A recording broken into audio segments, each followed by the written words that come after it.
All right, cool. I've got one. Okay, I got one. Finally got it, guys. Finally got it. All right, cool. Here we go. All right, we've got this clip here. Let's see if I can make this a bit more wider for you guys. Okay.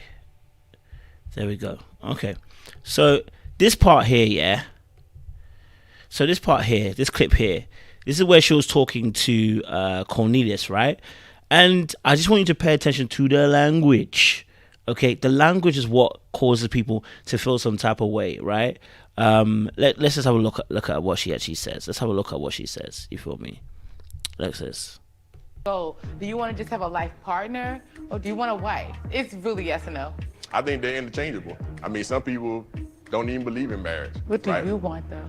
I can do either one. We can call it whatever you want. Well, I want a husband. All right, cool. Listen, so okay, so here's the thing. First and foremost, to be fair, Cornelius is not answering the question. Let's keep it a buck. Let's keep it a buck. The question is very simple, right? Do you want a wife or not, cuzzy? And you just got to say yes or no. I'll be honest with you, right? But the mere fact that she actually said it's either a yes or a no kind of made it a little bit like kind of cornering him. Do you know what I mean? It kind of came off a little bit abrasive, right? Don't get it twisted. His answer after is Higgy the Hag. And maybe, and I'm going to put it out there, maybe they chopped up her answer to be before his answer. Who knows? I doubt it, but who knows, right? That question that she asked, she said, well, it's either a yes or a no. But babe, he hasn't even asked, before he's even got to answer the question, you're saying it's either yes or no. You've cornered him, and you've made it quite blunt, and that can come off some type of way. Do you know what I'm saying? So for me, I was like, okay, that's the first aspect that I wasn't really feeling, of Tiffany that day. Also, there was earlier on as well where she set herself up to be an enemy of Dakia straight away, and I wasn't feeling that either. I think I can find a clip where she tried to ask him if he was okay, and I was like, is she asking Wiley if he's okay because she genuinely wants to find out if Wiley's okay, or was she trying to set it up like Dakia was being too much when she asked about Chuck Brown? Let me just show you what I'm talking about here. Hopefully you guys will be able to play it. I haven't. You don't know all the parts of me. It's like I don't know all the parts of you. Yes, but that part was exposed. Yeah. You know, I was like, oh, okay. Was drawing me to. Us too. I'm in the wrong part, guys. You fill in the blank. I'm sure of myself. Yeah. Are you okay with that question she asked you? It make you uncomfortable? No. So that question there that she asked him, she's like, "Oh, are you okay with that question that she asked you?" This was concerning Dakia, when Dakia asked him about the fact that he's Chuck Brown son or whatever, right? Now, listen, at the end of the day, I want to leave it open and say maybe old girl was just trying to, just trying to make sure that he was okay, right? It's plausible, right? There's also another aspect, which is like maybe she also was being a little bit sussy, a little bit sussy with the whole, are you okay with her asking the Chuck Brown question?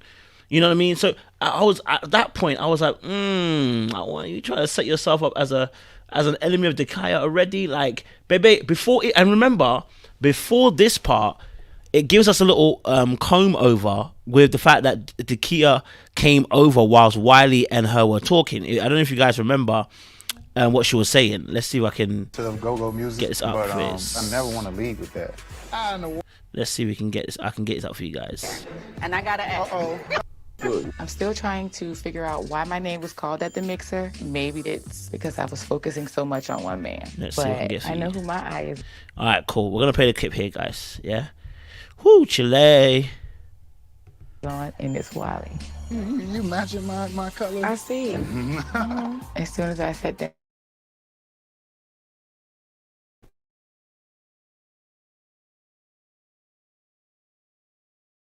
There's nothing wrong with this part, right? There's nothing wrong with her wanting to sit down with Wiley, get to know him. You're always gonna be drawn to certain people, right?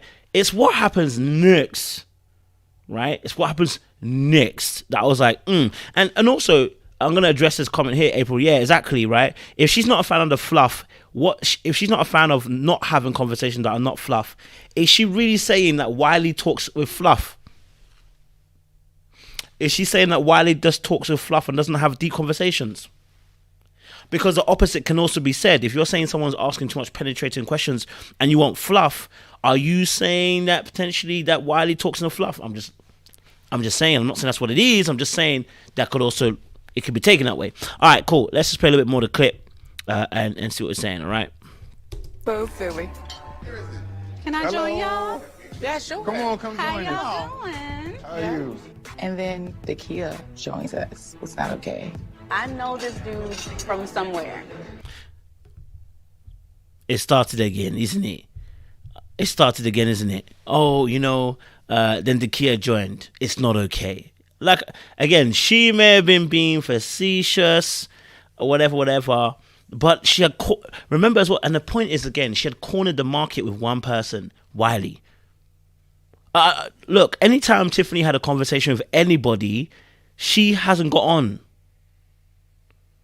You know what I'm saying? Have you noticed? Even it came off. Yes, thank you. Abrasive. I love that comment. It came off even abrasive when she spoke with Clifton. You guys see that part where she spoke with Clifton, and it came off even a little bit abrasive there. I was like, wait, hold on a minute, baby. Like, you know what I mean? Like, let's keep it a buck. Let me go to. I'll show you what I'm saying. That's what made her a difference for her. That's true. Wiley lets her talk. That's very true. I'm with you guys. I'm hearing what you're saying. I'm hearing what you lot are saying. It's true. He lets her talk. It's true. Let's flip a little bit more of the clip and then you can have a look. And I gotta ask. I gotta ask. Are you your grandson? Do I look like it? Yes. Your non-answer said everything I needed to know. Silence speaks volumes now. Is that like a... So, this was the very beginning. That was the very beginning. And I was like, okay. I mean, I'm not feeling the energy at the moment. I'm not feeling the energy at the moment because the way she's moving, right, is already territorial. And girl, we are only just beginning. Certain thoughts need to be kept inside your head. They don't need to be coming out, right? Certain thoughts need to be inside your head and don't need to come out. You know what I mean? So man, let me even try and bring you another clip. I want to show you before she got to that point, because before we got to that point, Clifton was talking to her. And Excited. I'm hungry, but I'm hungry for love. Let's get this part. Hello, how are you? Hello. I'm just saying, man. You all in a conversation. I'm going to say hello to anybody that approaches my space, but how are you? I'm great, thank you. Good. I'm still trying. And I may be reading a bit much into this, right? So I'm going to put a clip here. I may be reading a little bit into this. I may be just a little bit reading into this. I may be just a little bit reading into this, right? I may be. So I'm jumping off a cliff here. Let's go. Excited. I'm hungry, but I'm hungry for love. Hello, how are you? Hello. I'm just saying, man. You all in a conversation. I'm going to say hello to anybody that approaches my space, but how are you? I'm great, thank you. Good. I'm still trying to figure out.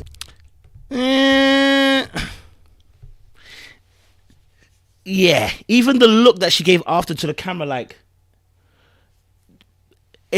all of that energy. See, sometimes it's not the big things, it's the little things that add up to show that your attitude is not that great. Okay, that's the honest truth. Sometimes your whole attitude is shown through little minute kind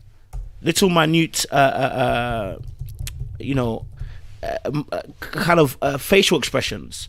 And I was just like, oh, okay. I was like, okay, I think Tiffany here is as a person that once she latched on somebody, that's it. No one else can enter that stratosphere. Let's have a look at the infamous scene. Let's have an infamous scene. Clifton was just speaking. That's a flag. Yeah. Wait, a flag for who? TTOO. Flag for who? Yeah. Let's go to Tiffany's conversation with Paul, right? It's not giving what it needs to give. Okay, cool. All right, I got a clip here. Right. Well, Okay. let me ask you a question. You like spoken word? I mean, that's not something that I'm really into, Okay. but I'm open. If you were to do spoken word, right? What would you call that show? Pause. Okay, listen. Now, listen, let me be honest with you. The question itself is not that bad from Paul. It's the delivery, right? It's the delivery. That's the problem with Paul's question here. The question isn't the issue. It is the delivery in the context of the conversation. And the problem also here is that Tiffany wasn't at the beginning of the conversation with Precious, right? So the flow of conversation that you might have been having with Precious doesn't necessarily extend to Tiffany. That question in itself becomes awkward when the delivery's off. It's almost like telling a joke. Two people can tell the same joke, but the delivery of that joke can sound so much different, you know? Again, he did the same thing. The Ace one was even worse. The Ace one was even worse. I think, the question about, okay, if I ask you, hey, the equivalent of what he asked is the equivalent of me doing a human verification. Let's keep it honest. It's, you know what I mean? Like, he's asking a question like, hey, you know what? If you were a spoken word, what would you call a spoken word? What's your favorite color? Oh, interesting. Your favorite color is red. Okay. No, it's just interesting because obviously people that like red. Listen, there's a tone, there's a delivery, there's a pace, there's gesticulation. There's a way to deliver a question that will make it not so rigid as Paul was doing. The problem is his delivery is trash. His delivery is very rigid. And even Precious called him out on it and said, listen, do you think, and you see how Precious delivered it? She asked it as a question, basically saying that you are, yes, very formal and robotic. You are those things. And she asked him a question. So indirectly saying, yeah, you are those things, but asked him, do you think you are? Very, very clever on Precious' part, I think there's a way to deliver certain questions. There's a way to deliver certain things. Look, and this is the thing. Sometimes you can deliver a question to someone and you don't have the buy-in with that person and it doesn't go anywhere, right? It doesn't go anywhere. Like, that's why I said to you, if you ask somebody, what is your favorite color?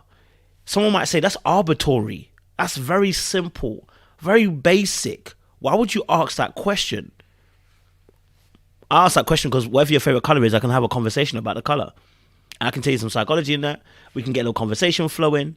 I can take it different courses, different ways. You know what I'm saying? Like, your answer now can make us lead into different paths. You know what I mean? So, and it's the way it's delivered. If I say, so what's your favorite color then? What's your favorite color then? Yeah, if you make it robotic, of course, if you ask, what's your favorite color? But listen, there's a way to ask questions, someone says he delivers and he delivers awkwardly. Yeah. So, there's a way to do it and I don't think he executed it all the way. Let's watch a little bit more of the clip as well. If you're at spoken mic night, what would you call your spoken word? Like what? You giving us Dr. Phil back? Oh my God. Are we in therapy or no? No, we. And that's what I'm talking about. See the joking. See the joking. That she just did in that cut section. That adds to the perception. Of her being a bit mean, right? That whole imitating him in a if you're spoken word to the, yeah, exactly. She basically clowned him, and that then adds to the perception that you're mean. That's not. Listen, and again, these are the little things that someone would say. I'm not a mean person, I'm not a mean person. I'm not this and that, blah, blah, blah. But you're showing us little tidbits, right? Little tidbits of what you're saying. Exactly. She said it thinks it's funny, or was it do therapy? She clearly is not interested in doing any work. And what Tiffany actually said was that, are we in Dr. Phil? Are we in therapy right now? Right? See, if you don't like someone's flow, or you don't find them attractive, or they're not working for you, how you reject them is really a good indication about how you treat people when you don't consider them to be someone that you like, or even on your level. Right? It reveals that attitude. It automatically puts people thinking that you think you're better than that person. Do you get what I'm saying? If I don't like a particular girl and the way she's coming to me, and again, I'll say this: who doesn't go back to the group chat? Who doesn't go back to their friends? And you might kiki or kaka about the way that a man or a woman approached you. Of course, we're not denying that. You go back to your girls, you go back to your guys. You might joke and mock, right? But you don't put that out in the open. Do you know what I'm saying? What you say in your girls or man's group chat, you don't bring that to the foreground, because you might be corning that person, you might be saying that person, but you're not trying to be, let's say, rude to that person. It's just that, listen, hey, I ain't gonna lie to you, that it is like, again. So again, I think it's very important to kind of just be careful and aware how you come off in public, because sometimes you may be thinking, oh, I didn't do anything, I didn't say anything, and yet simply your body language and the way you respond to certain questions, the way you respond to certain people, can automatically make you look like you're trying to be mean to someone. You don't want to have that on you don't want to have that impression. Not on the surface. So let's watch the last scene with her and Paul as well, because again we got to see this energy from her. No, this is no. Start a family. Let's have a look. Okay, cool. Now listen, again, Paul is not the most smoothest person. We're not saying he's not getting obliged. We're talking about Tiffany right now, right? When Paul had his issue with Ace last week, I came at him and I told you Paul is not delivering. This week is Tiffany. We don't need to highlight Paul to highlight Tiffany. That's not how it works. This week, Tiffany was out of bounds. Paul had his week last week. Okay, all right. Let's deal with this. Okay, let's watch a little bit. Yes. You are. Absolutely. Tell me one thing about you that I would be surprised to know. What? Oh, you still asking me some questions? I mean, I'm trying. What are we supposed to do? I don't know you. I asked questions. Right? I think Paul is awkward when it comes to asking questions. He hasn't got a natural flow. Right? His way of asking questions is very rigid. Let's be honest. It's got a rigidity to it. Okay? If Fernando was getting cussed for being interview style, P.O. is also interview style in the way he goes about his things, right? She felt like, he's still asking questions in an interview kind of style. I'm like, I hear that, right? But babe, again, the way you respond is so important, right? It's so important. Just to answer this as well. They do this normally when they're going home. They have conversation. Wiley had a conversation with Ace before he delivered the news. People do different styles and how they deliver it as if someone's going home. So not everyone does it the exact same way. That's why he asks those questions, right? Hey, let's play a little more. I want to talk to you. I mean, listen, we're not about to turn this to a damn interrogation. No, this is no. Welcome to a business meeting. No, it's listen. not. We're not doing business right. Can we just talk? I understand. And tell me about your day.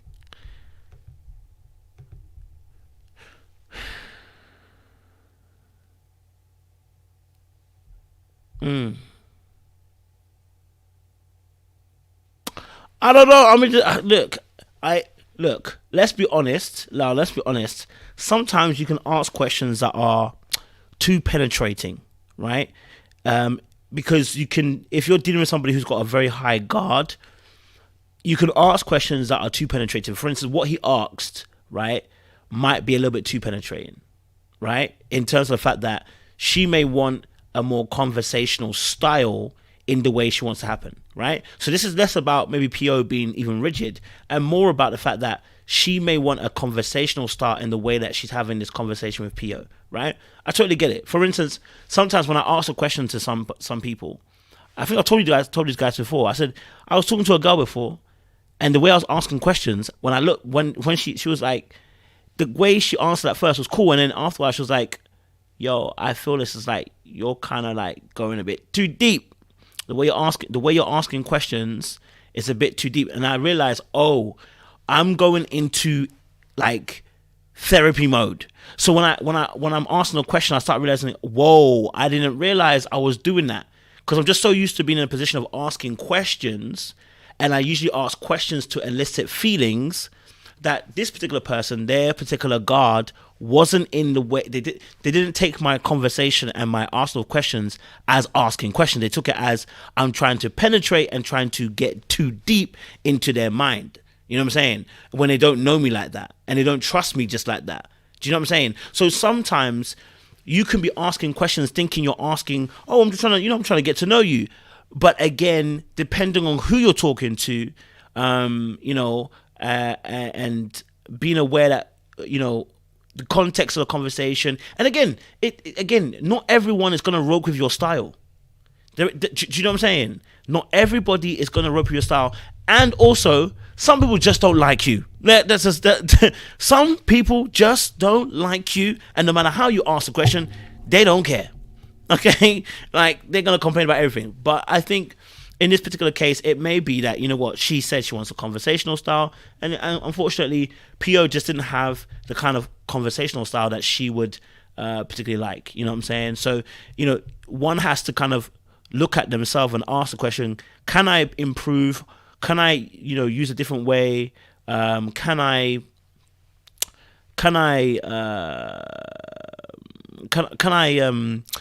go about this in a different route, So, that's another part for maybe PO to look at when he's looking back on things. But yeah, exactly. I still think she was rude. He was still rude. She was still rude to him. She didn't need to. She didn't need to do that. Do you know what I'm saying? But anyway, let's play a little bit more of the clip and you see, right?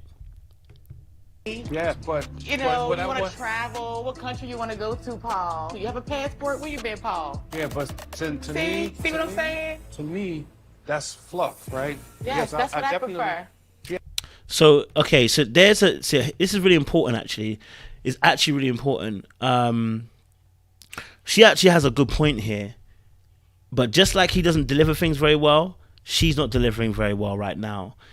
What she wants from him is a conversation. So this is what I was, like I said, when the situation happened to me and I reviewed it and looked back on it, what I realized was that some people just don't want to go deep that quick. There should be a level of conversation on the surface. What that means is, just small talk, right? We call it small talk, making small talk, right?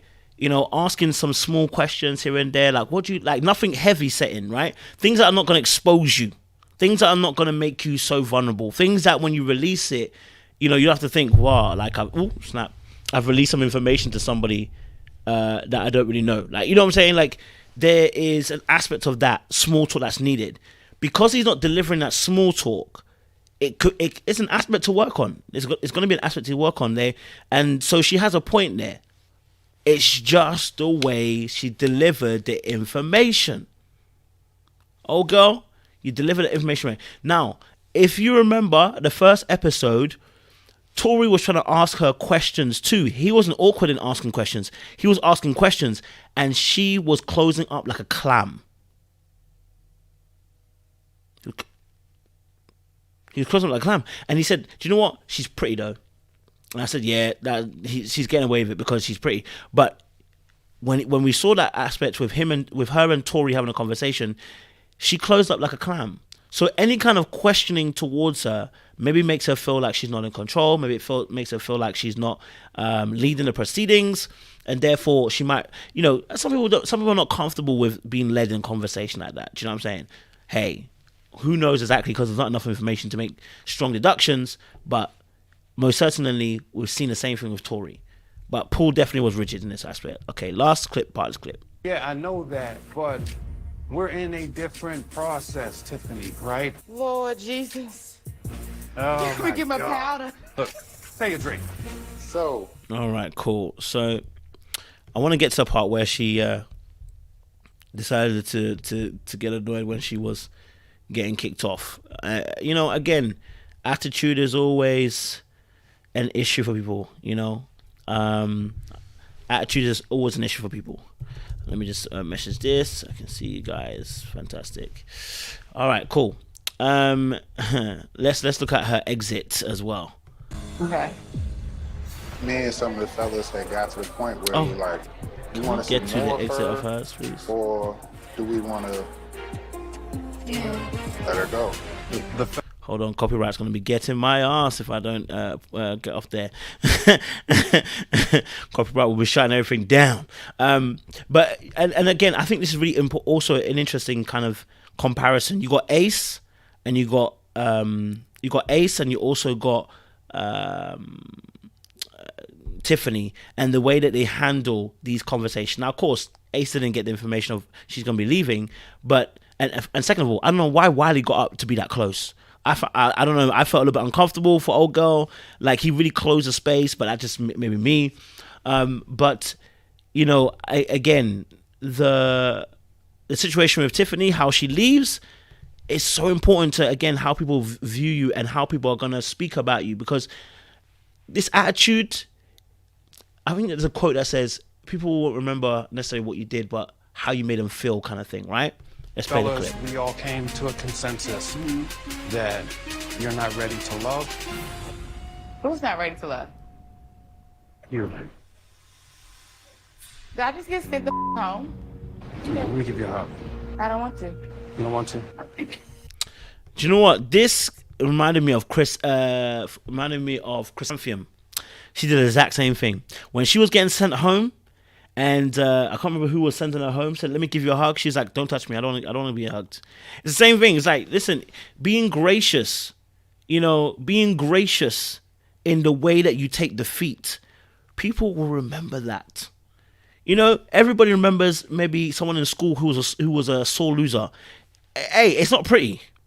It really isn't pretty when someone's a sore loser. Like, hey, baby, listen, you're being voted off, okay, and which you then gonna be doing all that. I don't need a hug. Da, da, da. I was like, see, this that you're doing here, it's gonna make people talk about you in the wrong way. And again, this is a summation of different clips, right? This was a summation of different clips of her attitude, which is why I'm saying, when you put it all together, people will look at her attitude and go, I don't think her attitude is one that's good, yeah. Let's have a look. No, Chrysanthemum also did it as well. I'm not upset. Do I look bothered? No. Do you know why? Because I'm not. Whew. I'm ready to go. I want to leave. Call my Uber. There's nothing I would do over. So this is what I think it was. I think you're jealous that I connect with you. And no, baby, I'm sure she's watched past seasons. He's not the only one that sends you home. So I think you're jealous. What does he need to be jealous of? Because he's not the only one sending you home. The men have to deliberate and then come together with a decision. So saying that, oh, he's jealous, baby, because he didn't connect with you. So did he orchestrate all the men to come together and tell them that they don't like you? And again, this is that lack of self-awareness piece once again, when we're talking about Ready to Love, when we're talking about shows like this, and we're trying to highlight this because we all want to be more self-aware, not just on the show, but I'm talking about in general life. You don't want to be lacking self-awareness, because this is how you act. You come out and you say this stuff. I think he was jealous of me. Do I look concerned? Do I look like I'm pressed? Baby, you sound pressed. Your voice is quivering with the press. Like, sis, you cannot pretend that you're not pressed when we can see you're pressed. Right? So stuff like that, then again, makes people want to draw away from you, not towards you. Okay? And you'd be surprised how people take rejection. Not everyone can take rejection. You know what I mean? So, you know, she will have to look back on that and figure that out and ask herself a real question. Hopefully we get to interview her. We'll ask her what was going through her mind at that point in time, why she felt the way she felt at that moment, because it'll be good to know, right? So, yeah. Yeah, old girl was swimming in the waters of stress, man. But let me get some people onto the channel. I know some of you have joined in the background, and we'll get the conversation flowing, and then get the super panel a little bit later on. All right, cool. I got my ladies. All right, ladies, how we doing? We doing? Hello. Good. What's good? What's good? Good to see you all. Yes. Okay, cool. So, I mean, I wanted to... Someone said not the quivering. I wanted to get you guys' thoughts and opinions on this episode. So I guess I'll just quickly ask you guys, what quickly was your thoughts over the entire episode? What was your thoughts on the entire episode? I'll get everyone's point of view first. Jazz, I'll let you go first. What was your view on the actual episode?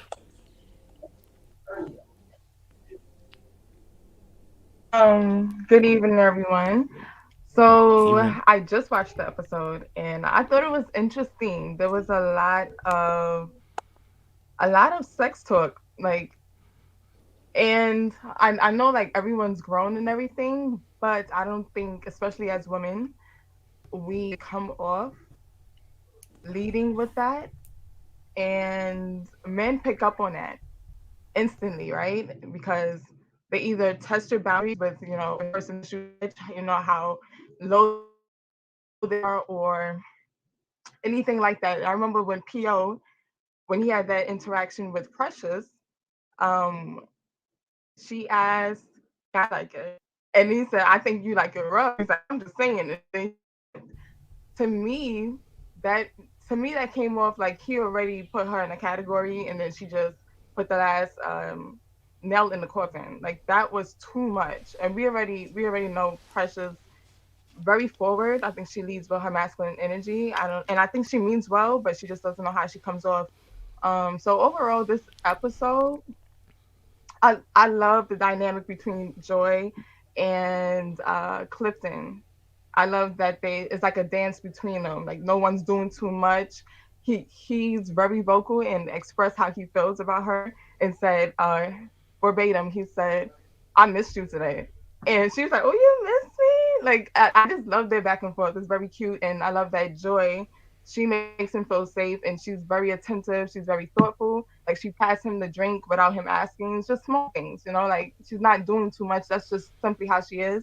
And I love that they both, Clifton and Joy, they're playing, not playing the game. It's not a game. They're open to the process. It's like they're dating other people and not intimidated at all. So I love that. Love that. Appreciate it, Jazz. Thank you very much. Appreciate it. Black girls, Black girls getting their shift. Oh, I don't know the name there. Getting their shift Together. Okay. All right, sis. Sorry, what's your name? Sorry, my bad. I don't know your name, sis. Ursula. Pleasure to meet you. Nice meeting you. Hello, ladies. Hello. Oh, I was about to say hello, but she was saying ladies, not me. My bad. And gentlemen, of course. I got to say the best for last, Kojo. Come on now. No worries, Ursula. What's your thoughts on this episode, Ursula? The thoughts I had was it was a little too much too soon. And I'm not a prude. And I'm sure a lot of the people in the comments and on the panel are not prudes. But if someone's asking if I want my kidneys touched, that is an instant turn off for me. That was just too much. And that was a boundary crossed. But I forgot the sister's name who he was talking to. Joy, yes. Her response was good-ish, but I would have shut that down. I just would have, because that opens up a whole nother floodgate. And then it's like, I'm baiting you with sex, but I don't want to talk about it. I'm going to get upset. It's like, pick one or the other. And yeah, it was rude. It was rude to me. That it was too much. And my thoughts on Tiffany, she is a lot. She's a handful. And she's extremely combative. That's how I took her. I know if I was a man, I wouldn't want to have that. I felt like if I was dating her, I'd be in a verbal boxing match. And I don't have the emotional bandwidth for that. And Paul cannot read the room. Oh. Never can he deliver to the room. No, not at all. Not at all. I'm with you, sis. I'm with you. I'm hearing you. Thank you, Ursula. Thank you. All right. Micaiah, I hope I pronounced it right because I'll be suing people's names. Mikea. Say again? Like Mikea, like IKEA. Mikea. Yes. Just in case listen, be always ready to correct me because I'll be getting people's names wrong. So, Mikea. No problem. All right. And part of my Beautiful nighttime where it's 2 a.m. Oh, baby. Ain't nobody judging here. Ain't nobody judging. We appreciate you. Yeah, I appreciate that. But yeah, going to the episode overall, I also thought it was too much too soon. But ultimately, it feels like people are saying that they're ready to love. But as we go through these situations, one by one, each person, I'm like, but are you really ready? From the way, Tiffany, from the way she was acting, it's like, oh, this is why. You can really see this is why. And I hate to be like that because I was single for a very long time. And even in that same dating pool in DC when I lived in the States. But, you can easily empathize with a lot of these people. Like if I were sitting across from you, I could see this is why. And especially as some of the women, I'm like dealing with some of these men, this is why. And it makes it really tough, in this dating world. But that's my overall thoughts. As we get more into the specific situations, I'll put more in. But overall, just like, are these people really ready? I don't know. Appreciate it. Thank you very much. Makia. Makia. Appreciate it. Christelle. Good evening, everyone. Good evening, Kojo. Thank you guys for having me. I agree. Surprisingly, the overt sex talk so quickly was a surprise to me because I've seen, previous seasons and even back to Kyra and the other seasons, and they didn't have that overt sex talk so quickly. Maybe what's her name, Liz, when she would ask, what do you believe in sex before marriage? But that's it. There was none of this touching your booty and touching your butt 30 seconds after meeting you. There was none of this, like you said, touching of the kidneys. And it was just, I was like, wow, okay, just over appetizers. All right, let's go. Here we are. So that part, that was kind of surprising to me. Tiffany, I did not think that she was going to go home at first, and not until you just touched on it, Kojo. Her ITM when she was mocking him, I said, "Oh, she's out the door." I said when she started like just the same as the mocking. I'm trying to remember last season. Was it? I don't know. Remember was it Camille mocking somebody? I was just like all of that, just like just the mocking. I said, "Oh, you're out the door." They're not. It's just that's not cute. That's rude. So when she did that, I was surprised that they didn't mention Precious's name because I thought that she was going to be next for some reason. I did not think it was going to be Tiffany because her and Wiley had a connection. Yeah, I thought at the that's what I thought. Yeah, so I thought that as well until the table started to turn, and. I don't know how I feel about, I don't know the new girl's name. I can't remember. Carmen. Okay. Kojo, you've said many times, if you're an alpha, you don't have to say you're an alpha, right? Wearing a necklace that's as powerful, like a force field across your chest. As a woman, we know we're powerful. We don't need that. Like you don't, and so for her to do that, and then the touching of the booty, when she said, see, and it's one thing if you don't like a guy, you don't like dreadlocks, but she said, not judging, but judging. Sis, you have blue contacts in. And and so me, as soon as I saw the blue contacts, I don't like blue contacts. But at the same time, I was like, you know what? I have a friend that does a hazel or does a green, and she's about. I feel like she might be. Actually, I think that she's Jazz's complexion, and but on her it looked good. So I was like, I'm not That's the gonna. thing, yeah. But the blue, I was like, whoa, that's shockingly blue, They zoomed it as and well. yeah, and so but you can't judge this guy with dreadlocks if you're gonna wear blue contacts. And his dreadlocks look clean, they were kept well kept and put together. So I just felt like I don't know, I'm just not feeling her right now. That's overall. There you go. Yeah. Thank you very much, Crystal. I appreciate that. Yeah. Let's follow that thought process then, because the new lady came in, Carmen. And she had a date with Laverne. I want to get you guys' thoughts on Carmen, and also get your thoughts on the date between herself and Laverne, because it was interesting to see the two of them dating. I think it was quite a I would say it was an interesting conversation they had. I don't know. It felt a little bit awkward for me, but it looked like it worked for them. So I wasn't about to say anything. Like, it's like it looked awkward for me, but it looks like it's working for y'all. Y'all look like you making it work. So I wasn't about to start complaining, but I want to get you ladies' thoughts and see what you thought of the interaction between Laverne and Carmen, and what you thought of Carmen coming in. Let me go to Ursula. Go for it, Ursula. Talk to us. What's your thoughts around Carmen and Laverne? Let me unmute you though. Go for When it. Carmen came in, just to me, it felt like she came in like a bull in a china shop. She came right in. See, my kid, you're laughing, you get it, right? It was a lot. It was a lot. And with the necklace, you just like Crystal said, you don't have to announce it. Your essence, it'll come through you anyway. And it just seemed like they were trying to one up each other, but they had, under the surface, they had a lot in common. But she was a lot. She was a lot. And she crossed the boundary also, touching his butt, right? But he invited it. So I'm very curious. I don't think that's gonna last long. I think just those first couple of dates and that's it. I mean, Laverne looked like said. You said, what did he say? He said she could be the one. Yeah, he's thirsty. I mean, come on. A little booty grab. Sir, you're moving too quickly as well. But I think he likes the attention. I mean, everyone loves attention, but I think he gets fueled off of the attention. So, feel my butt. Okay. Let's talk about me. Okay. It gets feeding their ego.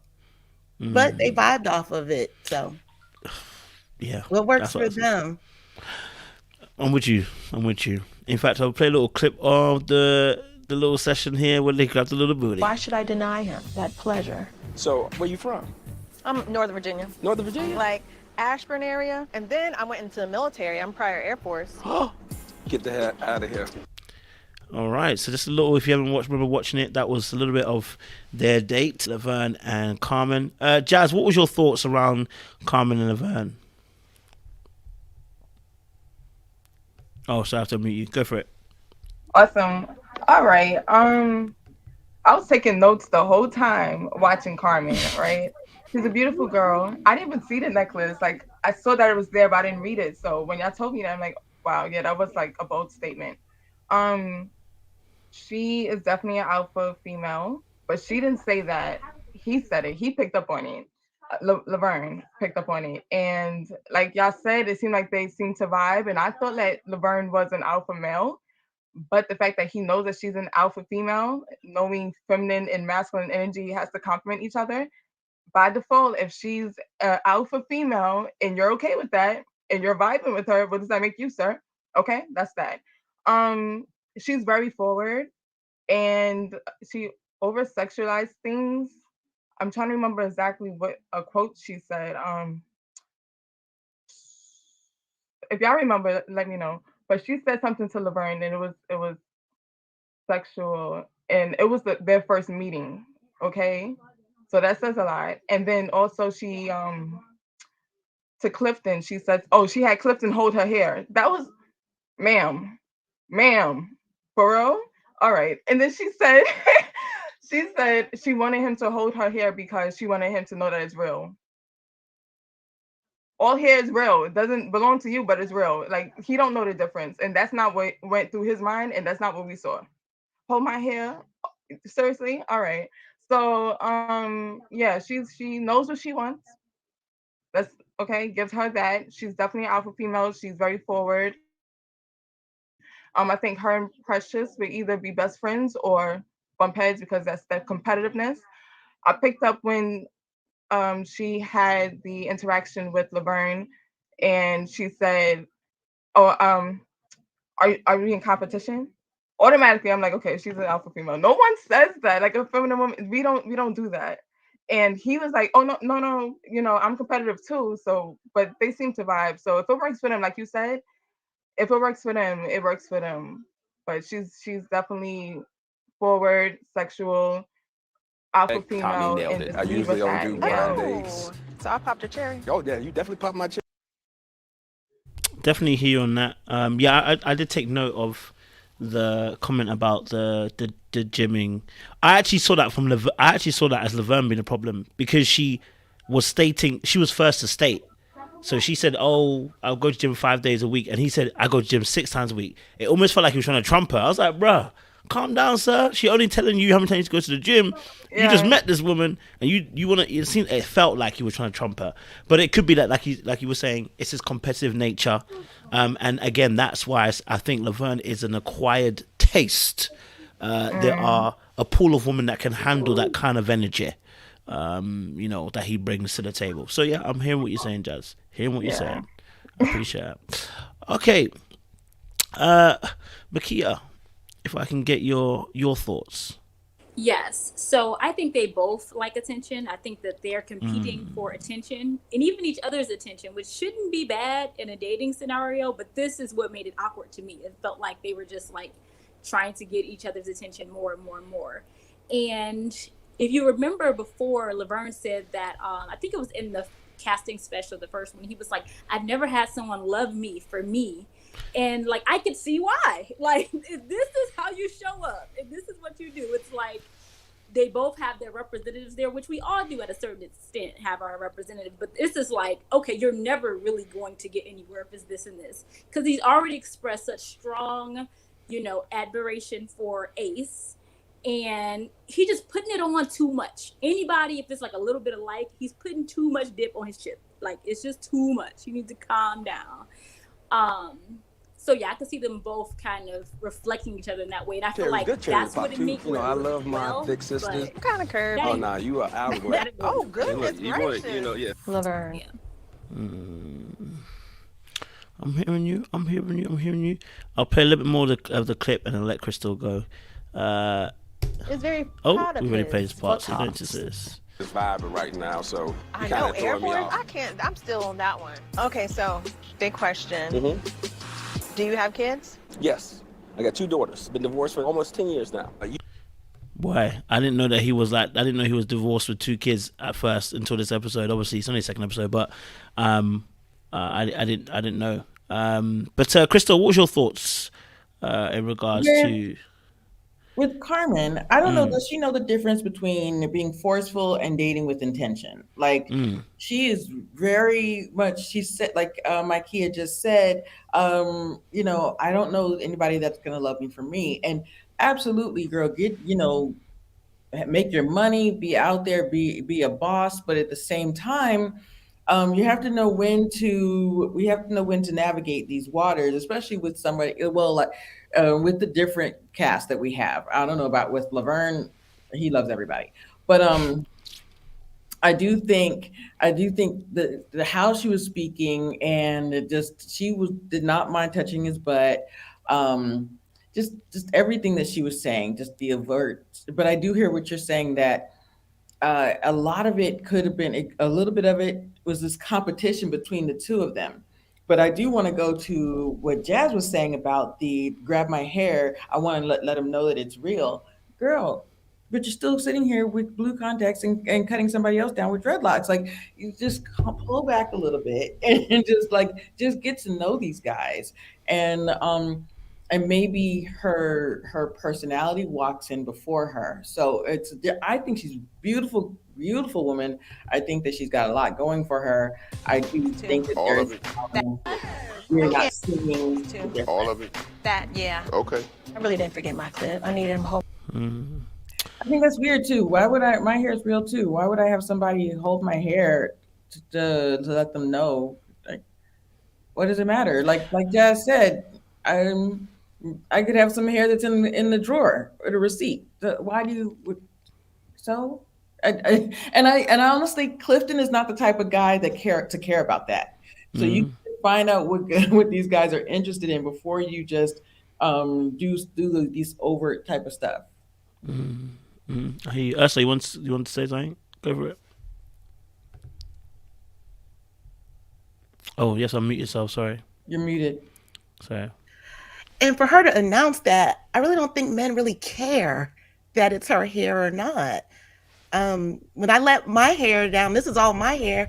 It's literally touching my waist. I have locks, but I don't go around announcing it. Oh, it's my hair.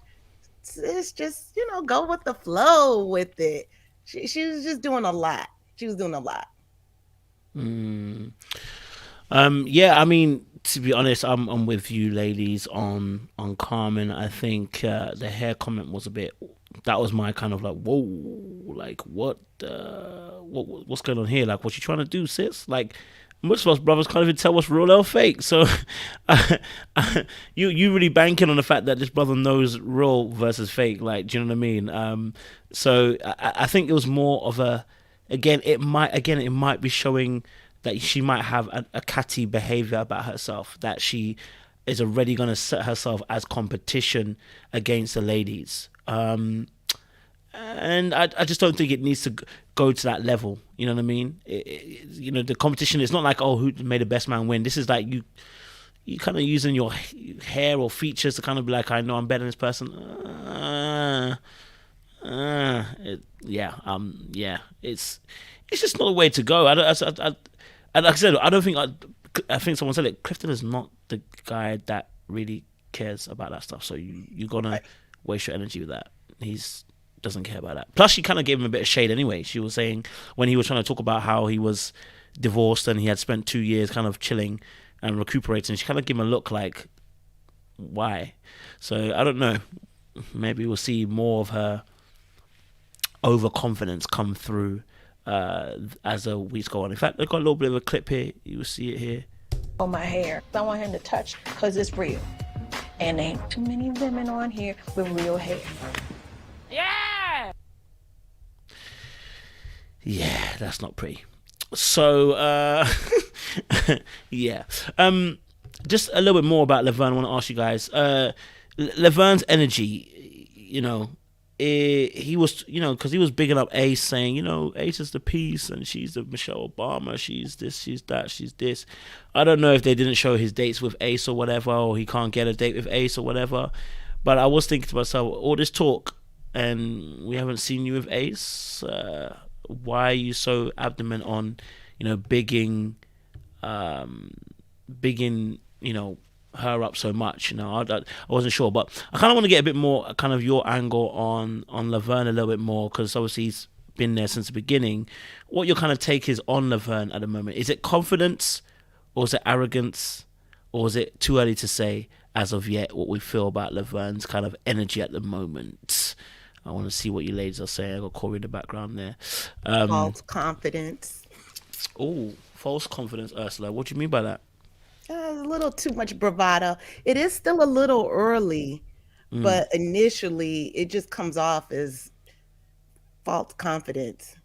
But as the time goes on, I'm sure some of the layers of that onion will be peeled back. But it's funny, usually you see the person's true vulnerable side when they're eliminated. Because I remember when last season with Courtney, that's the first time I actually, to me, in my eyes, I saw her being vulnerable and putting away that her sense of bravado as well. So we'll see what happens. I'm very curious to see how he'll be in 3 or 4 more episodes. I'm hearing you. I'm hearing you on that. Thank you, Esla. I'm hearing you on that. Jazz, what's your thoughts? All right. I think with Laverne, I don't know if it's arrogance or confidence yet, but I think him bigging up Ace, I think maybe she reminds him of a family member, like a mom or something, because I don't see a romantic dynamic between them two. I believe that he sees her value and sees that she's peace, and obviously that's something he desires, but I didn't see that they went on a date or that they exchanged words and it not being platonic or like nurturing. So I feel like, I don't know, I could be, I don't know, I could be throwing spaghetti at the wall right now, but I feel like Ace reminds Laverne of a family member that he respects, like a mother figure. And something that stuck out to me at, I believe, the men's den or whatever they call it with cousin Tommy, when Cornelius, that's a new guy, he walked in, he's like, "Who is you?" Like, that's not how you greet someone, even if it's a stranger. So that, okay, we're not even going to talk about who is you, but anyway. So, but then he also said that he don't feel like he's competition. He's a cool guy. They call him cornbread. So it seemed like he's cool with him, but the fact that he had to mention he's no competition. If he's no competition, why even mention that? It's like we're powerful as a necklace. Like, you don't have to say certain things. But I don't know. We have to see. Okay, yeah. I'm hearing you. Jazz, I hear you. So I agree. Go for it. I think it's false confidence as well. And I think the signs are there. I don't think it's really too early, because also the context, I feel like there's other clues that, one, he's on this show, so he's looking for love. And hearing nephew Tommy say, like, basically insinuating that he talks too much. So I feel like Laverne's personality is very, outgoing. He's extroverted, and he leads with his looks. I feel like he leads with the physical, and that tells me, type of guy who is very good looking. He's very good looking, and he's outgoing. So he probably has not had much trouble getting to, talk to women, getting to first date. You would go out with this guy, but at some point it doesn't go any further. Like, he's had 2 kids before, but it sounds like that there's something else that's lacking, and we will start to see more of that in terms of like dating. Like, maybe he's a commitment phobe or something, or maybe he's just out here. I'm not sure, but there's something. But he's confident, but I think there's something else. I'm hearing you on that. 2 points. I hear that. Crystal. Yeah, I've gone back and forth about Laverne. First night, I liked him. I didn't necessarily mind him just sitting there and the women coming to him just yet. And then this episode, again, it is kind of early, but this episode, I was like, I don't know, because and it all absolutely tells that they have been talking off camera. They have either had several phone conversations and just haven't had a date yet, or a date that we've seen. Because he said during the first, what was that, cocktail party, "Oh, Ace is up here. She's peace. She's my peace." He kept saying that peace. She's she's Zen. She's all of these things, right? And then at the end, like, he was talking to another guy about this. And then at the end, she's Michelle Obama. She's Beyonce. She's this. She's Jill Scott. I was like, okay, if you think this highly of this woman, it's almost like he's saying that she's untouchable, like that he is not worthy of her or something like that, that she is so high up. I just got this, I was like, what are you doing? And nephew Tommy, nephew Tommy said, okay, hold on, stop. You and Poe, really, you guys, I got to calm you, got to pull both of you guys back. So, and this, I feel like this is the second time Tommy has said that. So every conversation with him is like that. So I think that he really leads with his bravado. I think that he has that has brought him luck for years, and now he doesn't know how to turn it off. He doesn't know how to find that balance, as I was saying about Carmen. That's it. Yeah, I'm taking that all in. I'm liking these points, giving some wholesome points about Laverne. Okay, Araba, we're talking about Carmen and Laverne. You know, their date was extraordinary. And so we'll just kind of get your thoughts around their date, and then I'll ask you another question about Laverne specifically. Yeah. So, you know me, Kojo. I'm always super critical, but that's because I can see this shit from a mile away. Overall, I think the episode was very sexual for me. Yeah. And their date especially made me uncomfortable because I feel like, you know, sexual chemistry is cool. It's important. It's normal in any healthy relationship. But when I don't know you, I don't need to be feeling on any body parts. You don't need to be feeling on any of my body parts. These are things we have to earn, right? And I think oftentimes what happens is when we give up the sexual energy too soon, later down the road, we get surprised when that's all the relationship is about. So I think if we're going to be dating intentionally, which it seems like Carmen does want a serious relationship, she has to move carefully. A man will make advances at you. That's cool, but he's testing you. So don't fail the test. And she failed. Why are you grabbing on this man's ass? Why? Literally, there's time. There's time to do all of that. I didn't say you couldn't. I just said wait, right? Let him earn that. And so even though I don't know her, I don't want to judge her, but certain actions we make, it gives people certain impressions, right? And they might not say it, but if they can get away with something like that so quickly, he's already thinking, oh, she's going to be easy. That's usually how a lot of men operate, right? And I'm saying this to say, like, I'm not saying it to say that men are bad or like they're sexual deviants, but I also feel like there's a way to make a man respect you. And I don't think that was the right way to do it. Other than that, I do think they do have some positive chemistry. And so, you know, I'm not saying that I don't want it to work. I'm just saying I hope these two are careful going forward. But, you know, other than that, it was cute. I like to see people have fun when they're dating.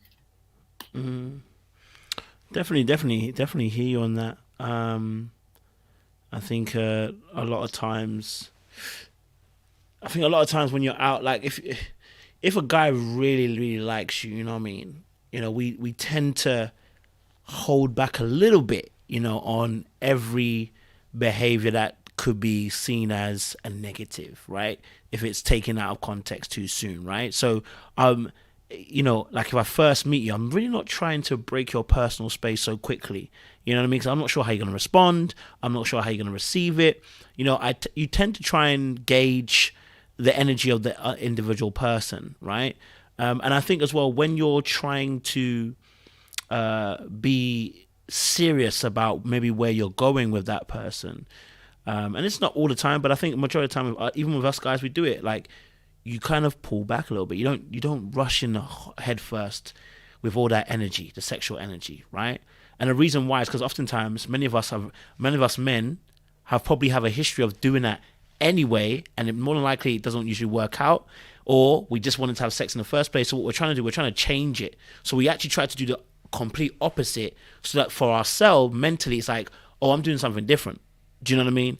So, you know, again, it's not to say it's a rule across the board, but I would say it's better to be safe than it is to be sorry. You know what I mean? Just you know, and listen, it's not about not allowing any energy that's sexual. It's about being able to, and I'm going to use this word very carefully, manipulate it to your advantage. What I mean by that is we like the cat and mouse chase. So we don't mind, you know, it's about keeping the perfect tension. You know, if I'm standing too far away, then evidently it's gonna be like, does he not like me? It's standoffish. If I stand too close, it's like, whoa, I think you're on my toes. So there's a perfect tension that when you get close enough, it's like, okay, this is good. Hold this tension. Don't let him get too close when you don't know him just yet. You know what I mean? And for us guys, we understand that. So we're not going to take it offensively if, oh, she's not gonna allow you to touch her in a particular way. No, we're gonna okay, old girl's kind of all right. I see what she's doing. Okay, cool. She's trying to hold it. All right, cool. All right, I'm ready to play too. I want to see where this goes. Right, we get intrigued by that. So I always say this. There's a little bit of a dance that tends to happen between men and women. Okay, and it's not to say, again, one more time, last one before I pass it back to the ladies, and Corey as well. It's not to say that, listen, hey, if you give it up on the first time, it ain't gonna work. I'm just saying that, listen, because you don't know me and you don't know my intentions, you giving it to me on the first night could end in bad vibes. You know what I mean? Right? It's to protect you more than anything. It's so that it gives you time to assess who I really am, because there's too many of me who are bastards. I have to use that word, bastards, because that's how we be behaving sometimes, right? So it's just to protect yourself. Right? Again, doesn't mean that if you give up on the first time, it might not work. I'm just giving you a little bit of advice. You know what I'm saying? Nobody's saying do Steve Harvey 30 days, but I'm just saying you take your time. Okay, so Corey, are you there? Yeah, I'm here. Oh Lord, he about to give us that Barry White. He about to give us that Barry White all over again. Coming out like Clifton. All right, Corey, what's your thoughts on Carmen and Laverne's connection, bro? The connection seems to be okay for me. I do agree with Robert with the fact that it did seem a little overly sexualized. I want to make a comment about what some of the ladies were saying too about Laverne, the false confidence part. I just want to say that as a man, we do have different levels of confidence. So there are men out here who are confident, but we also know what levels we're at. So if there's someone who is on a different spectrum, because we know what women like, we know the look that women go for the most part. So when we look at ourselves, we say, okay, I'm a handsome guy, but when another guy enters the room, we can say, okay, I may be a woman's type, but he's more closely aligned to what a woman will be really attracted to when it comes to the physical, when it comes to the looks, the facial hair, things of that nature. Of course, everything's subjective. It depends on who that woman is, but it's a possibility. So that's why I say it can vary. So he can be confident, but also knows that that man may be someone he has to look out for, So I just want to mention that part. I do want to say as well that Laverne, to me, and Carmen's interaction was very interesting. It was, like I said, it's full of sex. It was a touchy-feely, everything that, you guys were talking about before. But Laverne was ready to claim her.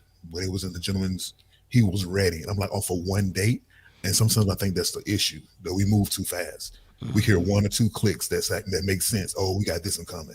Oh, I was in Air Force too. Okay, that's great. That's something to build off of. But you don't go around claiming somebody just because you got a few things in common. That's the reason why we keep hitting these walls, because we're not digging deeper before we're ready to claim somebody. So those are my 2 cents on that. I love that point, bro. Let me ask you a question, since you're the only resident male apart from myself. Let me ask a question. For him to get that excited so quickly, to say that she's the one so early, I just wanted you to dive. You mentioned a little bit, but I want you to dive a little bit more in terms of, is that problematic? Is that an indication of something a little bit more deeper as well with him, that maybe potentially could be a red flag in future? Yeah, it really depends on a person's story. You have some people out here who are gifted to the point where every relationship they've been in, it's been a good relationship, it's just probably just grown apart. So there's people out here who can do that, but his story doesn't align with that. His backstory doesn't say that he has the capability to look at a woman, vibe with a woman, and know that it's going to be a relationship that has some length to it. So to me, I think it's one of those situations where he looked at her, nice face, nice body, and had a few things in common, and boom, that's it. So it didn't take much more for him than that. But I do think it's something that's possible to do. But if I didn't answer your question though, Coach, repeat it again if I didn't answer.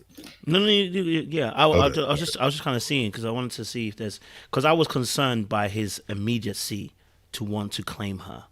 Yeah. You know what I mean? Yeah. Like, that's like when you're in, you're 17, 16, seeing a girl that's buff, and then you're like, oh my God, bro, she could be the one, bro. Could be the, I'm ready to settle down, bro. And you have one conversation, bro. Yeah, and it could be like sometimes when guys are interacting with a woman and they get that interest, it's like the level that woman is on can be a little bit like, wow, I never had a woman like into me like this. and it's like, man, I need to hold on to this one because I haven't experienced this before. So it could be something like that. You know, he may be a cute guy to some women. You know, he may not, whoever. You know, but I'm just saying that, like I said, different levels of people, how they feel about themselves. It's deep. It goes deeper sometimes. Okay, yeah, I'm hearing that. Okay, I'm hearing that. Seaway, welcome to the conversation because I know you haven't jumped in. We're talking about Carmen and Laverne. I want to kind of get your thoughts on their date. Hey everybody. I mean, I thought that they had an immediate vibe. They were really vibing. When she first walked up, I wasn't sure how he was gonna kind of take her, but when they start connecting, they just seem like they had a lot, you know, in common. And if I repeat anything that anyone else said, I literally just popped in. I didn't get a chance to listen too much, but yeah, they had a connection. I wouldn't have been feeling on nobody's butt, but he also invited it. So I mean, I thought, you know, if he likes it, I love it. That's fantastic. They both seem to have a similar background. So when he said that he really was feeling her, I mean, I wasn't surprised. I didn't take it no way because to me, from their connection, they seemed like they were really vibing. Like they had a lot in common. So I mean, he has been a little eager this entire process. I mean, the last 2 episodes, he's been kind of eager in general. But I think when it comes to this date, I think it actually made sense. I thought it was appropriate. So I think Tommy did really good with both solo dates of matching people who had, you know, stuff in common. Yeah, because I mean, when they got to talking, I was like, oh wow, y'all really, you know, get each other. So I thought it was cute so far. No, I can rock with that because I think they both have similar energy. Do you know what I mean? They're a lot, and I think someone put in the chat as well about, and I really did I liked the way she answered the question around how to handle if he was being a lot in public. You know, she wasn't scared to answer that question. She answered it very, very well. You know, see that's sensual. That little whisper thing. You didn't need to touch his butt. You didn't need to do all that stuff. That was enough. That's what I'm saying about holding attention. See, stuff like that does it without having to now grab on booty parts and stuff like that. Was tension. You know, so she you know, I liked her answer. It was very, very good. Very, very wise in the way she handled it as well. I think the blue contacts got to go. Just going to be honest. I think they've got to go. But that's my personal preference. Maybe Laverne likes that. And who am I? I'm not dating her. But I'm just saying. Probably didn't notice. Maybe he didn't notice. Maybe he didn't notice because he was so mesmerized. Yeah, maybe because they were so into it with the, you know, their conversation. I'm sure, you know, he didn't notice. I didn't even notice until I didn't either. Until y'all just said it. I didn't know she had on blue contacts because I would have said something. Later. But it kind of goes into her like I have my own hair conversation. But not your like nice? The blue contacts match with the I don't like the dreads match with the I got real hair and y'all other girls don't. The trifecta of it all kind of all goes together because that was a mess. Because I didn't know the blue contacts, but the I don't like dreads. I'm judging but not judging was a little weird. I was like, okay, red flag. But then I wanted him to feel my real hair because these other girls don't. I was like, how old are we? That we're doing real hair comparisons.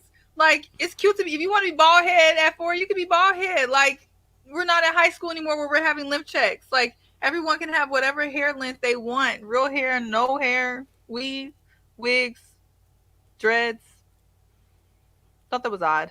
She needs to grow up with that one. But in particular to the date, their date, they were cute. And I like when people with similar backgrounds, like if you've been divorced, the other person's been divorced, so you have a couple kids. I feel like that just helps like them understand each other. Yeah. Versus, you know, the other way around. So I thought that was nice. Appreciate it. See, Robert, did you want to say something? I thought you was itching towards say something. No, not at all. I mean, I think Seaway addressed that weird comment she made about, oh, I want him to feel my real hair. It's kind of like, how did you take it? Okay, so I will say this. I could be reaching, but this is how I feel. The blue contacts and the comment about the locks, the guy's dreadlocks. I think Carmen might have a phenotypical insecurity of some sort. I knew it was coming. I knew it was coming. I've been trying, Kojo. You know me. I've been trying so hard, but there's something there. I feel like y'all remember back in the day where people were sporting like the hazel green, like the crazy color contacts because there was like this fetish of if you had lighter eyes, you were prettier. Yes. And so when people do that, I look at them like something ain't really sturdy. But again, we are all growing, we are all evolving, so I don't want to be too harsh on her, but it's kind of telling me something, sis. At first I was like, I'm gonna give her a little grace. Then she made the comments about I'm not feeling the dude's dreadlocks. And she said dreadlocks instead of locks. So it's like we got a lot of self-love to do over here. But that's just me. I think she's a cute girl. Banging body, I will say that. The body is mad. But there's a little something there. That whole hair comment made me uncomfortable just because it was like, are you trying to one-up other women? You don't need to. You're beautiful. So we can kind of leave the pettiness at home. It's a little weird at this age. I'm with you. All right, cool. Let's move on to another a mystery date that came about, which was between Cornelius. I know this one's gonna Cornelius and Ace. I have a feeling you guys are gonna probably say what I'm really thinking. So I'm gonna just say real quick. I like Cornelius, but I felt like something is off, and I'm not sure what it is.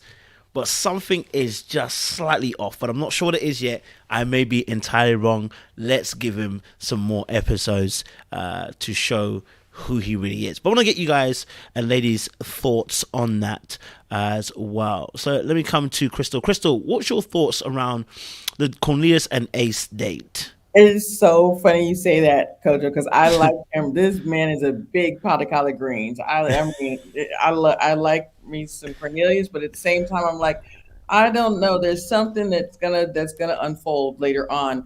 But did you guys see when he first did his introduction, and then they had like a photo shoot of him, and then he was laying on the bed, the fur with the tats, and I was like, what is happening? I was like, what?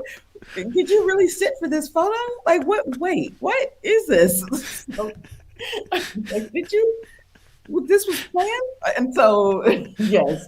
And then just talking to him, he said that he was divorced and he took some time to go to therapy and get to know himself. So I was like, okay, I like him. I like the conversation that he had with Ace. I did like that. I had no issues with their conversation. I actually thought their conversation was nice. I think she asked him did she ask him what his love language was? I'm trying to feel like there was one. There was one thing that I wasn't sure about in the conversation, but now I can't remember. But I didn't have any problem with their conversation. And then later on, when they went at the ping pong, and he asked, I think, who was that? Was that Tiffany? She said, well, I want to be married. And he said, well, life partner and marriage, they go hand in hand. So right now, and I feel like maybe he was just trying to get to know her. And I was like, is there more to this conversation? Because she was like, she put the ping pong, well, I want to be married and stuff like that. So I think it was the delivery. I don't think that that's what he had an issue with, because I just feel like there was just something more there that just kind of turned him off a little bit. That's it. I didn't have a problem with him. I actually liked Cornelius, but I'm just thinking that there's something gonna unfold later on. Yeah. And then this photo shoot was just hilarious to me. The look, the way he dressed. I also like the way he carried himself with Poe. When he was with Poe, he felt like Poe was being a little bit too forceful, and he was like, hey, these are the ladies, let them win. Like, he was just like, let's just and I feel like he just wanted to have a good time at the ping pong. But yeah, there's something gonna unfold. I just feel like I don't know. I just remember Poe just smashing the ball at ladies. I thought to myself, Ricky and Al Poe, where's the decorum, sir? Where's the class? It's out the window. Yes, I just want to play the clips for you guys so you guys can see it, what we're talking about in terms of the photo, so you guys can see exactly what we mean. An investor, mid-key millionaire. There you go, right there.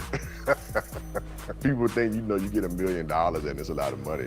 But then in real life, it's not a lot of money at all. Like, at all. I haven't been married.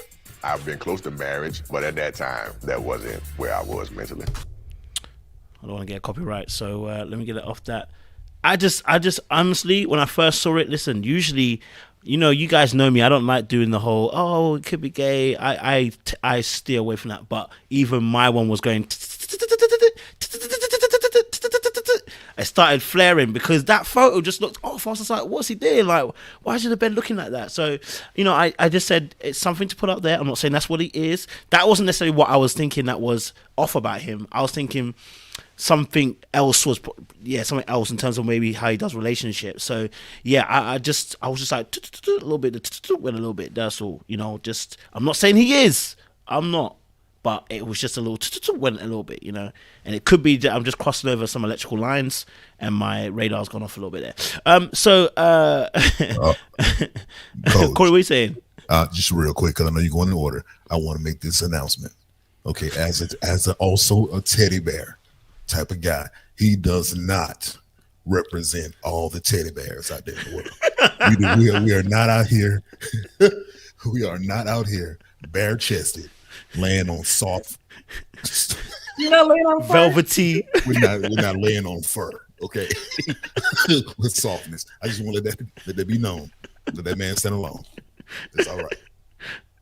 You know something, Kojo? Yeah. I don't think he's gay. I don't think he is. No. He just might be a little corny. Maybe a little bit. Maybe a little bit. Yeah, I don't think he's gay either. I don't pick that up, but that's just a bad move to me. It's something. There's something else. That's what I'm saying. I think it's something else that is potentially the issue. So, yeah. Okay, Makia, like IKEA. Makia. Yeah, I agree. He's a little bit corny around that. I would agree there. But what was so funny to me was when they first showed like the camera from his feet up at the beginning, I thought it was Fernando coming back. I just really didn't know from the shoes. I was just like, what is this? Who is this? And then he got up to his face and he had the nice soft eyes. Come on now. He's definitely a teddy bear. He seems like a nice guy overall. I mean, for him, it does feel like it's a little bit early to tell much about him. But him mentioning that, it sounded like he was alluding that he cheated in his last relationship. He said he was the problem. I'm assuming that's what it was when he said he wasn't ready for marriage. It could have been something else, but I hope that he's over that and that's out of the way, and that's why he's here. But yeah, I don't have really much else to say. Okay. I mean, he did have a conversation about, if I remember correctly, he had a conversation about mental health. He also, as well, his particular intro also, and I always pay attention to the intros because I think they do it on purpose. His intro focused on money and sex. So, because he made a very strong statement, he likes to have sex. He said, listen, the sex needs to be bomb. And listen, I'm not against him for that, but the fact that it's being used as a clip bite means that potentially that's how you're leading some of your interactions. So just to bear that in mind as well for people as well as listening. Seaway, what's your thoughts? He really didn't give me anything that I could feel, to be honest. I mean, at first I was feeling the teddy bear vibe because that's definitely a type. But number one, his fashion choices, his fashions were like giving, I don't know where I'm going today. Like, for that to be his first intro to this show and national television, I just don't understand if he was taking it seriously or what the issue was. And the bar is really low for men. Like, the bar is really low for the fashion choices. And the fact that he showed up in that pink polo really upset me Like it really, really did. I think that he kept his conversation appropriate and good vibes because Ace kind of just only brings out positivity. Her whole vibe is just positive and free flowing and yoga and high elevation, high frequency. And so I think Ace just reminds me of the type of person that can have like a positive flowing conversation with anybody. I know some people said that they couldn't get past yoga with her, but I feel like Ace just seemed like a really just awesome person. I think if you tried to talk to her, you can have a good conversation. So I think their date just went well because Ace is just a cool person. But I wasn't surprised when he turned that situation with Tiffany, acting like she slammed down the paddle. I wasn't really surprised when was that Tiffany? Am I wrong? Yeah, okay. I didn't know if I said because I'm not good with these names yet. I am not there. Oh, don't worry, I'm not laughing at you. I'm laughing at the chat. So you. Good. Oh, yeah, I wasn't surprised when he talked about, sex has to be bomb. And that's this whole season. They're really leading with that.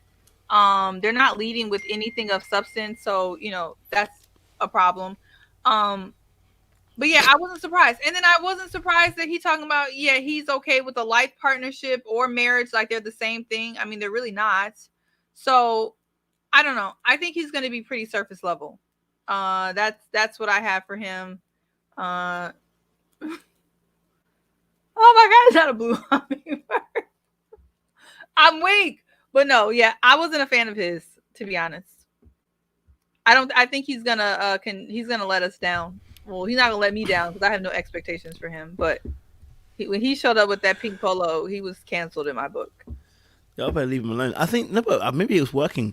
Because remember, I said the exact same thing about Clifton the first day, but it worked for him. I think maybe the teddy bears are allowed to get away with this particular fashion statement. So, Clifton is giving more. Clifton is giving a little bit more. Don't even the first day. Bebe, don't even the first day. But Clifton is giving a little bit more. You know what I'm saying? What shop for you guys in America sells t-shirts at $2? Tell me what shop in America sells t-shirts at $2. The 99-cent store, maybe. Okay, that's what he's given. Listen, we have the same thing in Primark. No, but that's what he was wearing, a $2 t-shirt. That's what it's like. But no one's complaining because he's a big teddy bear. He has a different swag. I mean, to be fair, I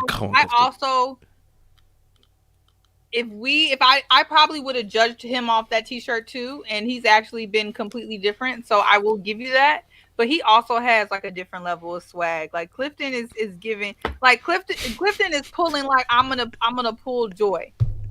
Like he has that energy. This guy does not have that energy.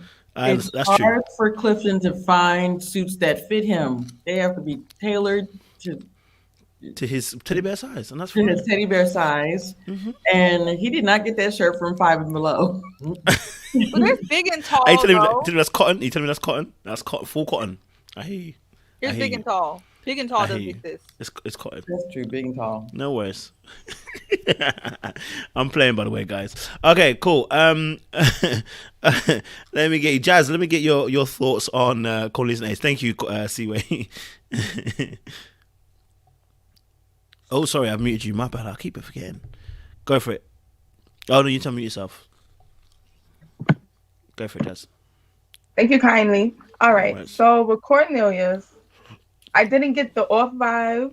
I wrote down notes that I thought he was level-headed. He took accountability for his engagement that fell through. Attended therapy, but I think that's awesome. They talked about mental health. And I think Ace was a little too excited because once you start like giving men compliments and you're not leading with that, but it's not like a back and forth. Like he compliments you and then you say, you know what, you got really nice eyes too. But she said, I like your muscles and I'm liking this. I'm liking your eyes. I'm like, really, Ace? I didn't expect that from her because she's very feminine and receptive and very soft and, she's very intentional with her energy, right? So that stuck out to me. So maybe that's really her jam. Cornelius is really her jam, and she forgot herself for those 2 seconds. Let me say, okay. I like that he was like, "Give me a hug, boo." Like they really vibed during that interaction, their date, And I didn't think that Tiffany came off. I don't know. I think when Tiffany slammed down the paddle, I think she did it in a playful way, and I think they probably did a little. The producers broke up the scene.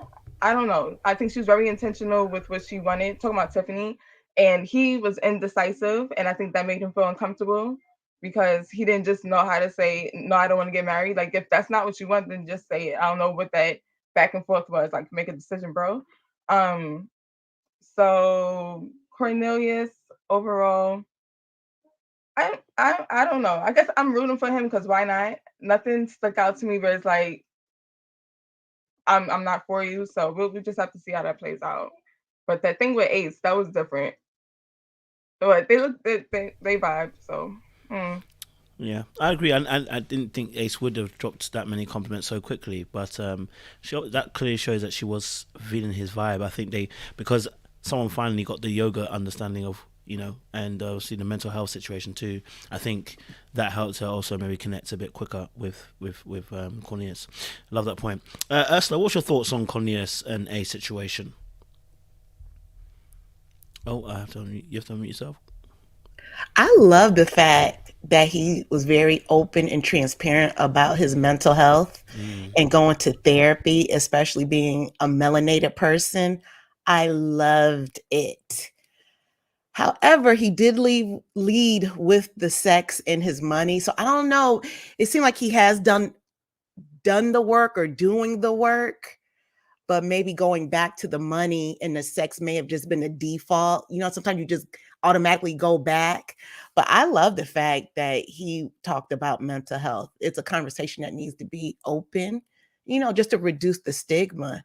So he seems to be aware of what happened in the past. But I'm with Seaway when Tiffany talked about the marriage or the life partner.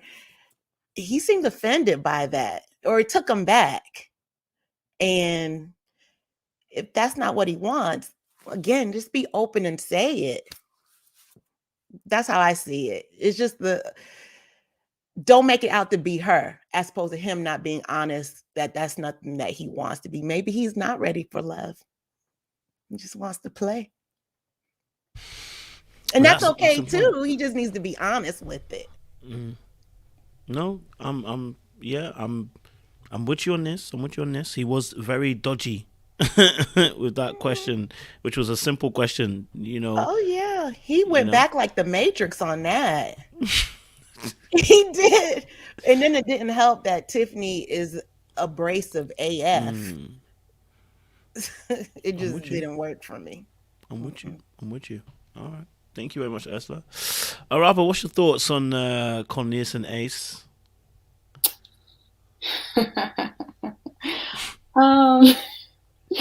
My evil laugh because I just have so much to say.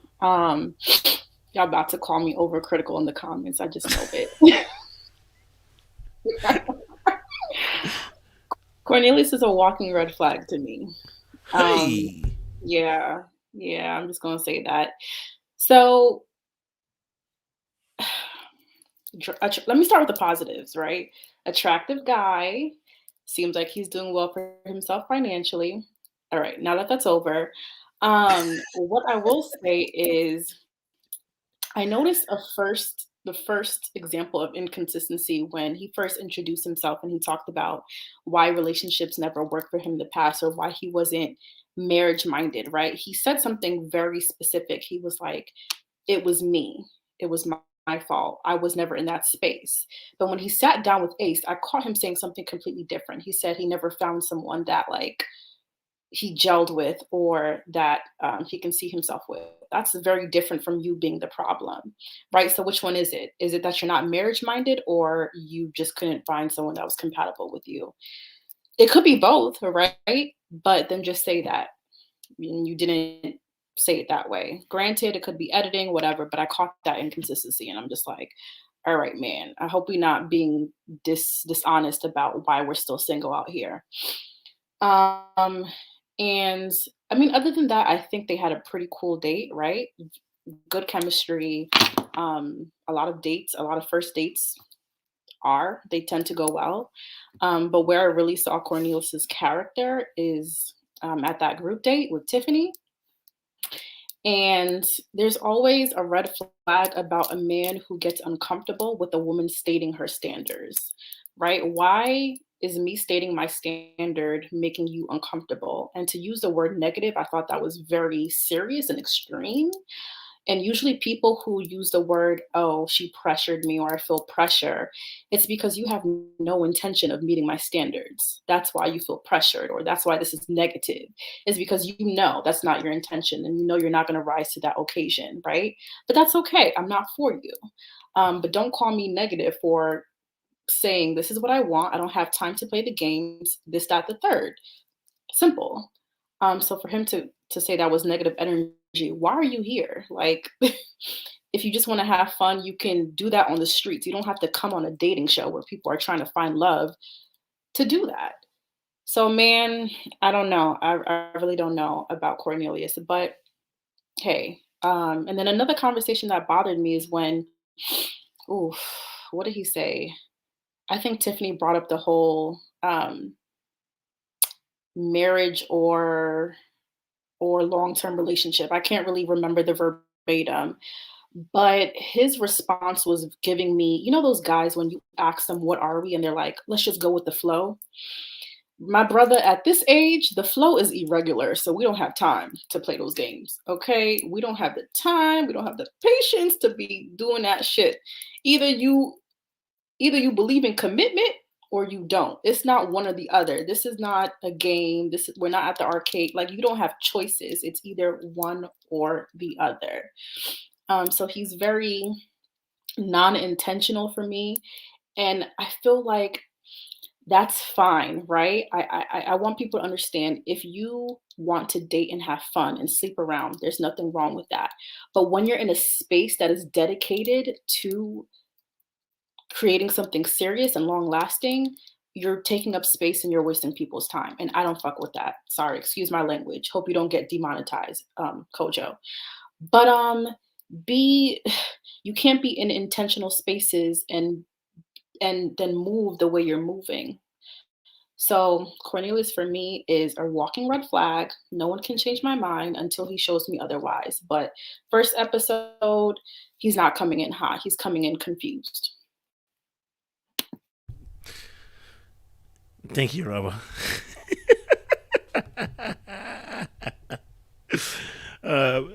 Before you go, I'm gonna let Corey go, and then you can go after. Corey, go for it, bro. All right, so I've been hearing people talk about Cornelius, so I'm going to do Ace. Okay. So my thing with Ace is that I think Ace is pretty cool. I think she's a good woman, and she seems like nothing's really wrong in that area. But I think she's going to lose the men because there's nothing special that she's showing that she possesses right now. And we as men, we want something special, something we can say we have to ourselves, something that other men will envy, even though that's a sinful thought, but it's still very true. We want someone, even if it's not physical, if she's not the most attractive, there's other areas about her that we find special and we feel like we can have that to ourselves. I don't think she's showing that. She's not giving it out in the show, at least. And because she's not giving it out during the show, I think a lot of men are going to be like push back when it comes to her unfairly, because I'm sure she has something. Maybe it's in other areas where she can't show it on the show, you know. But because of that, I think that a lot of the guys are going to push back. So she may be one of the ones that'll be going home next. So that's just my thoughts on Ace. I just want to give it a little difference there. That's all. No, I'm hearing what you're saying, bro. I was thinking about Ace, and I was like, because I actually like Ace. I think Ace's energy is really soothing, really calming, chill, like zen. And then I was like, if it stops there, we're done. Because like you're saying, bro, I'm hearing what you're saying in the sense of like, I'm hoping there's another side to her, right? We get out of her, because that in itself being the peace, and we always say this: men want to have peace. We do. We also want something else as well, like, you know, a little spike. We want a little bit of that mystery. You know what I'm saying? So we haven't been able to see that yet with Ace. At the moment, we have just seen peaceful Ace, as somebody said, it's like she's smoking a blunt. It's like, fam, she's just so chill.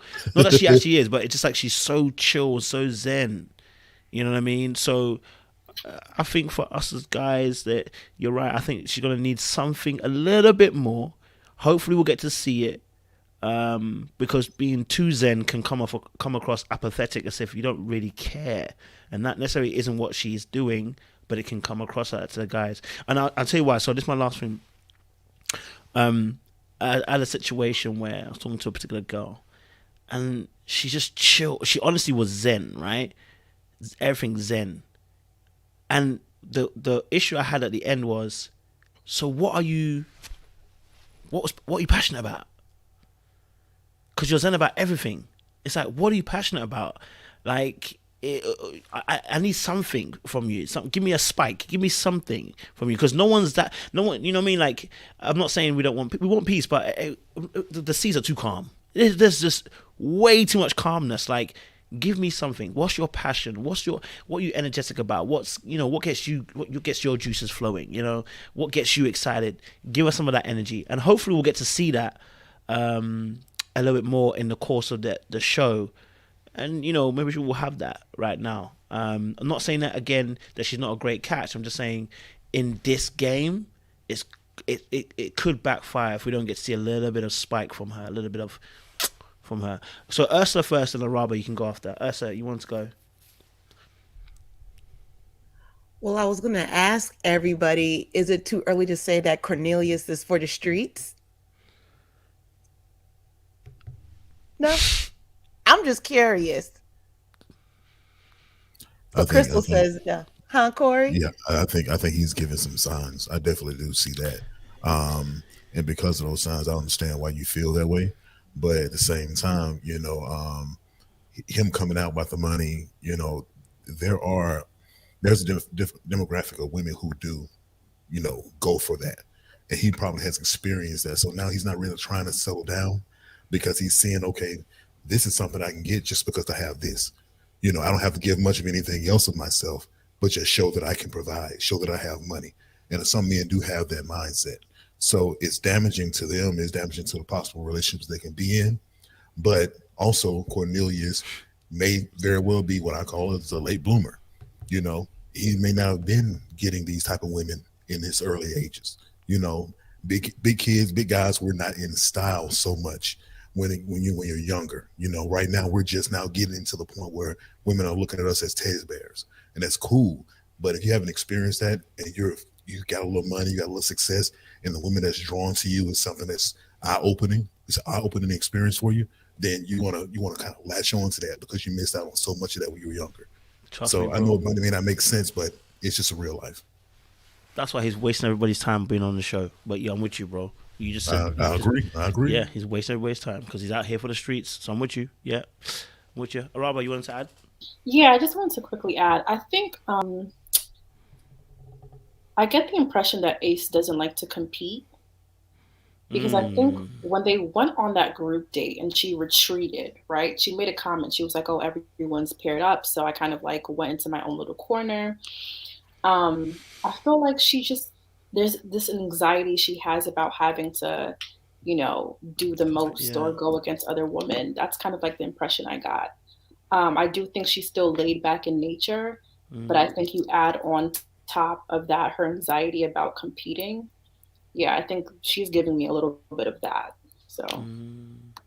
Yeah, because she did go to the bar, didn't she? I actually respected that because it was like, I thought, you know, she was respecting the fact that there were two groups that were having their separate time. Why try and make it 2-on-1? Do you know what I mean? I actually really respected that. I think also it does again allude to her type of nature though. And I think you're right there, Rabba. She's not going to compete because someone else, Precious, ain't going to the bar, bruv. Precious is not going to the bar. Precious is going to make sure your conversation is dead in the water and she going to have that conversation with mine. So, you know, I think that does speak to how Ace maneuvers, you know what I'm saying?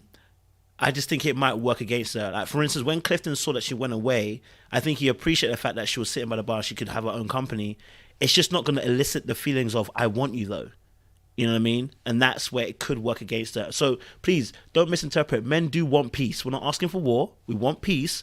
But what we're saying we don't want piece of paper. We don't bland. We need some spice in there, okay? You don't eat chicken without seasoning, okay? Just because you want chicken. No, we want some seasoning on there, you know? So, you know, just a little bit. Corey, you were going to say something. You open your mic and then I cut you off. What I was going to say was that I believe that may be what makes her special. The mere fact that she knows where she is, and if her vibe isn't there, why fake it? You know, hey, you guys do what you do. I'll go over to the side. That's very rare. You know, it's usually kind of competitive with women. You know, like you made a point of that. So I'll leave it to that. That's true. Yeah, I hear that. Yeah, I'm with you on that. All right. Let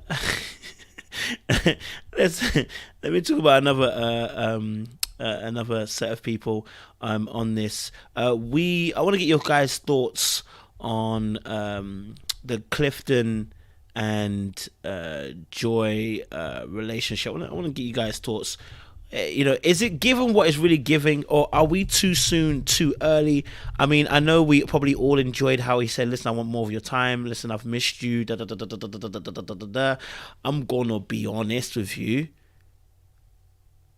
I didn't feel it as much when he did the I miss you bar. I'm just gonna say it. I know I might sound haterish, but if you don't end up with this girl and you drop in the I miss you bars, just know I'm going to call you a player, because that is what we do when we're moving mad. I'm just going to say it for you. If you've got an I miss you text from me, you already know what I'm on. I'm just going to be telling you this straight, okay?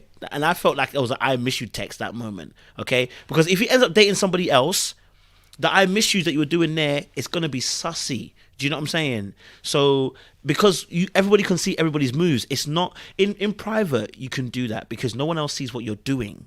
No one sees what connections you have. No one sees who you're dating. No one sees who you're having sex with. You guys shouldn't be having sex. But no one sees those kind of things. But on the show, where you can see each other's moves, that can come across some type of way, right? And how do you outbox yourself when you've told a girl, I miss you? How do you go to the next girl and be like, yeah, I actually feeling you? When you just told the girl, I miss you. You're boxing yourself in. I'm just going to be honest with you. It felt like a bit of boxing. So if he doesn't end up with her, I'm going to look at him some way. But that's my personal thoughts. I could be way off. I want to get you guys' thoughts. Crystal is disagreeing with me. So, Crystal, I want you to give your opinion so that we can get a different perspective. You get me? I actually liked them. You could see that it was kind of just a flirtatious type of thing. They were really playing it cool. They're vibing, but they're not trying to be all over each other. And I kind of appreciated that. I hear what you're saying about him just kind of playing his card, I missed you, but he made sure and paid attention to her. There was a lot of people at the little cocktail party, but he said, no, everybody else can leave. I want to sit here and at least have some time with you. And I didn't pay as much attention to the I miss you as the fact that she was like, well, everybody's leaving, let's go. He said, no, I want to stay here and I want to talk to you. And I appreciated that. I appreciated that he wanted to make sure and give her that time away from everybody else. So I do think that they're having conversations off camera. They're talking at night, but but by themselves, but they're trying to build that connection. I said, okay, they're still, going through their process, but at the same time, because at the group date, he said, it's good. And they had like this conversation to themselves and saying, yeah, I'm not worried. It's okay. Have your, talk to other people. But at the same time, I still want to get to know you. That's what I got.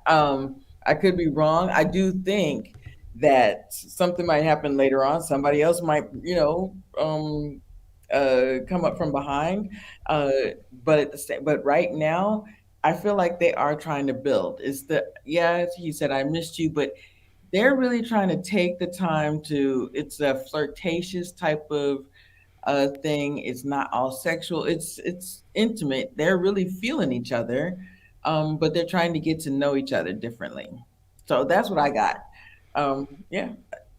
Appreciate it. I'm wrong. No. I don't think it's even right or wrong. It's a smooth transition into they're building on something. I don't think it's even right or wrong, Crystal. So I don't even think you're even necessarily wrong or me even be right. I think I'm just talking from the player's code book, and with my dark nature, I know what an I miss you message is. You know what I mean? Like, if I drop an I miss you there, I know what it's doing to you. Do you know what I'm saying? Like, I'm not saying that you can't. I'm not saying that he doesn't feel that. I think he feels that. Like, listen, don't get twisted. I miss a lot of women too, but I don't be telling every woman I miss them because I know what it can elicit.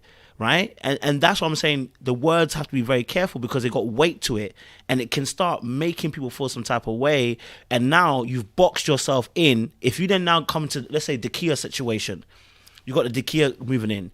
You actually can't do too much with Dakia now because anything you say now will be used against you. You've been telling this girl you miss her. Who knows what you've been saying behind the scenes, on the phone. You know what I'm saying? So I'm just saying from a perspective of, when you've played the game before, you know what I miss you means, man.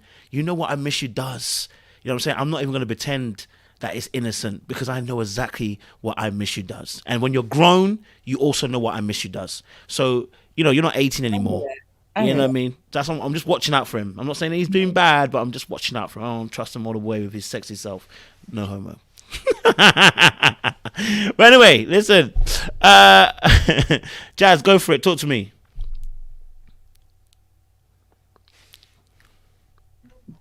Awesome. Okay, so we stand corrected. He said, I miss you all day. Not like just for 5 minutes. Not for half an hour, all day. Okay? Their body language was so open. He had his arm around her. Her legs were facing him. And I just loved them together. I know it's really soon and it's really early on, but I think when you know, you know. And I love that they circled back. I love that they played the field. And they are open to the process. And Joy is very confident. She volunteered Carmen to help him play golf.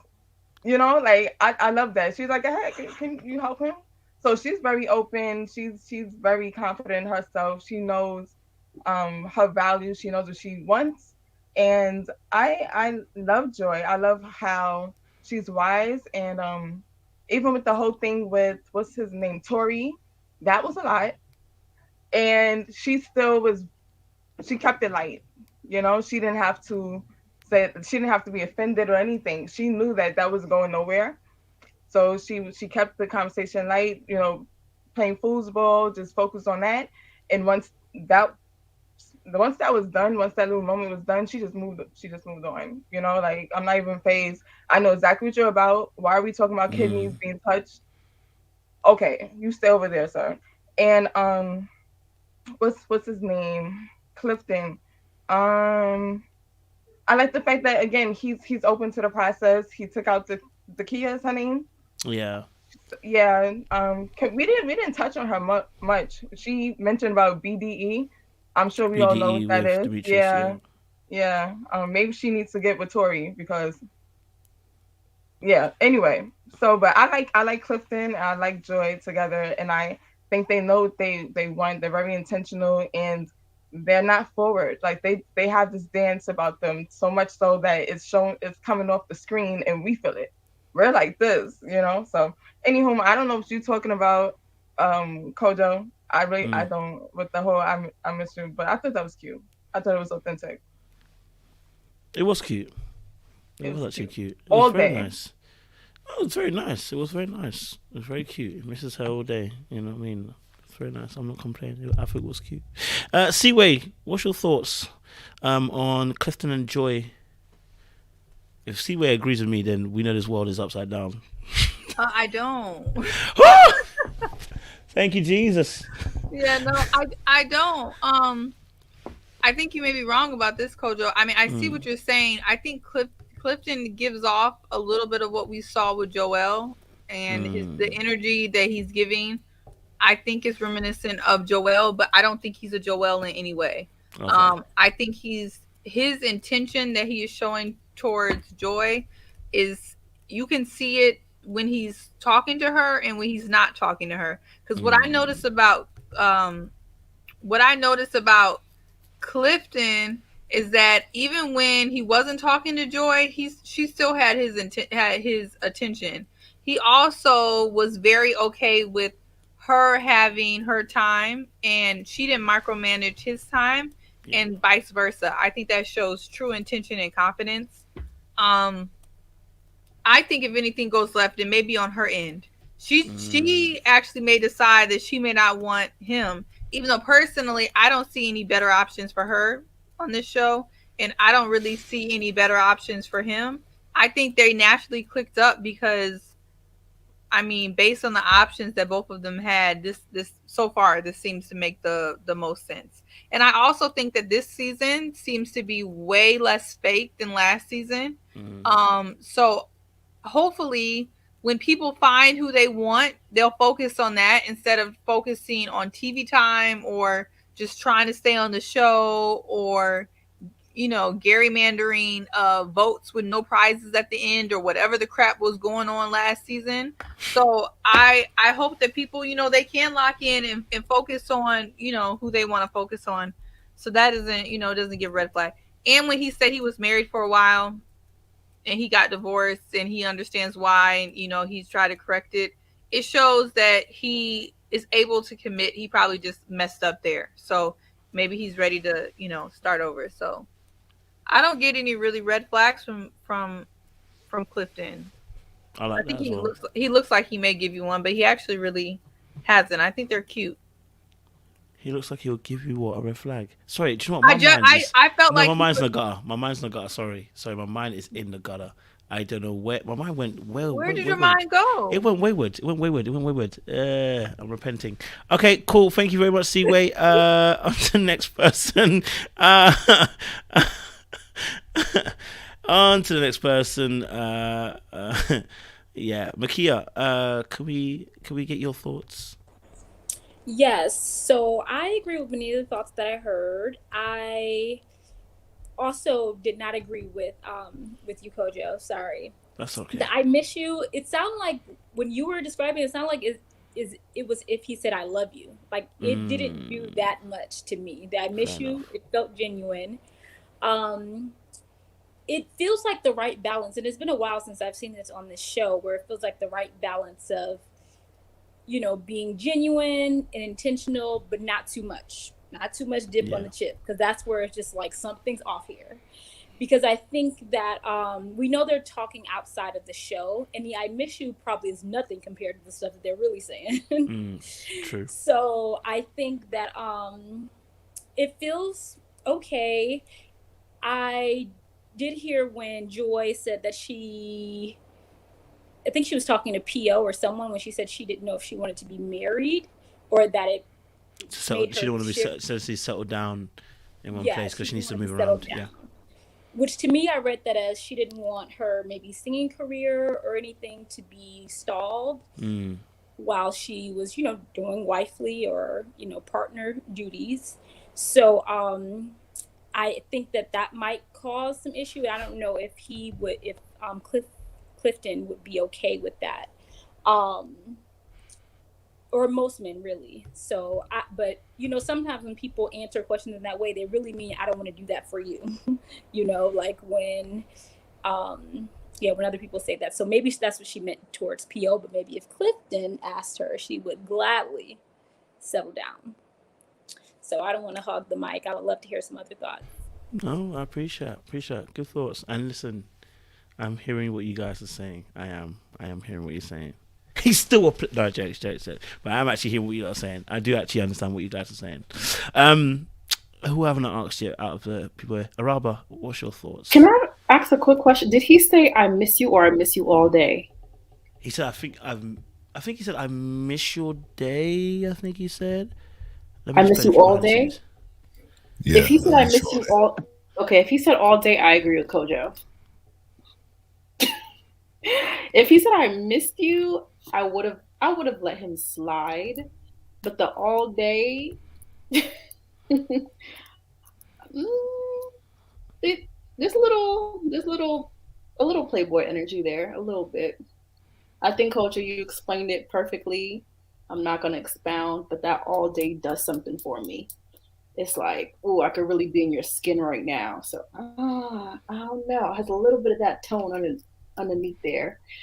But, I'm gonna give Clifton grace, But I don't know. I think I might agree with Kojo a little bit. That all day did something for me.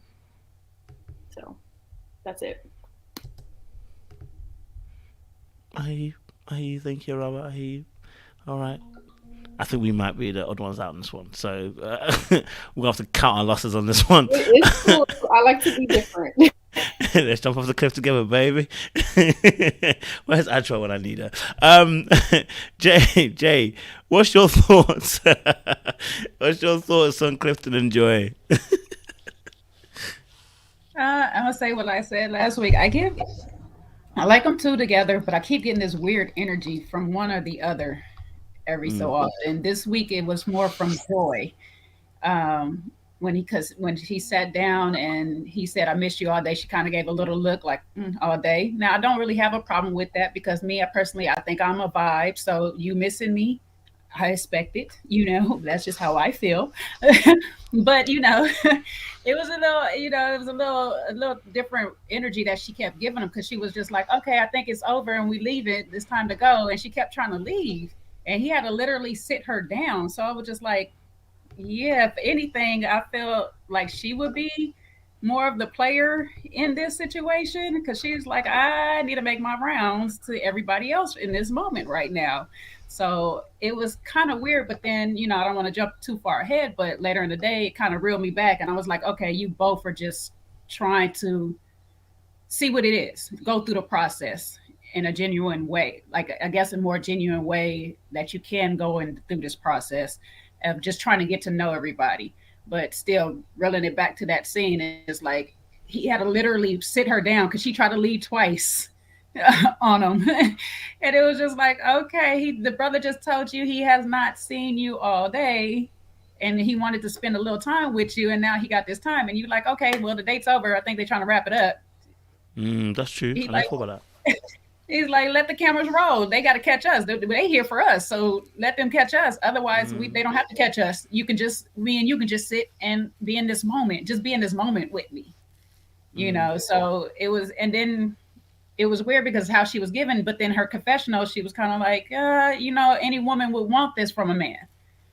But I was like, that's not the energy you're giving off right now in this moment, So it's.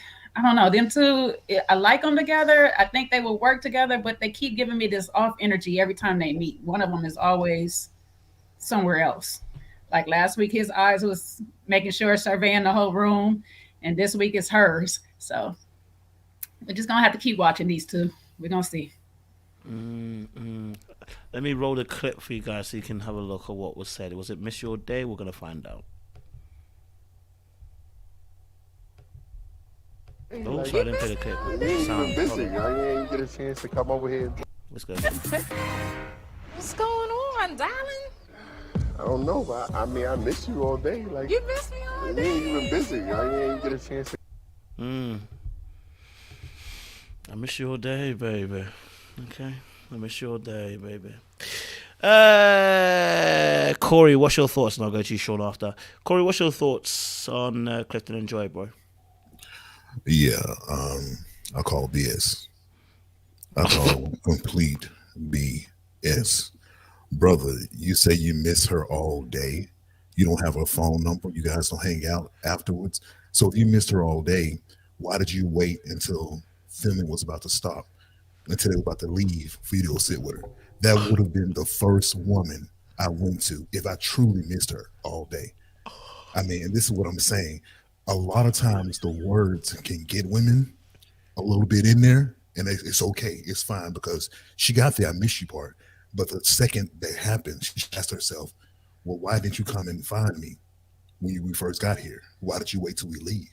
In order for, you want to sit down, and talk now after you had your conversation with everyone else. So how much did you truly miss me? So that's something you have to consider. So my thing with him in that whole situation, a little bit of BS there, him grabbing her saying, okay, hey, don't sit back down. I know what he was doing there.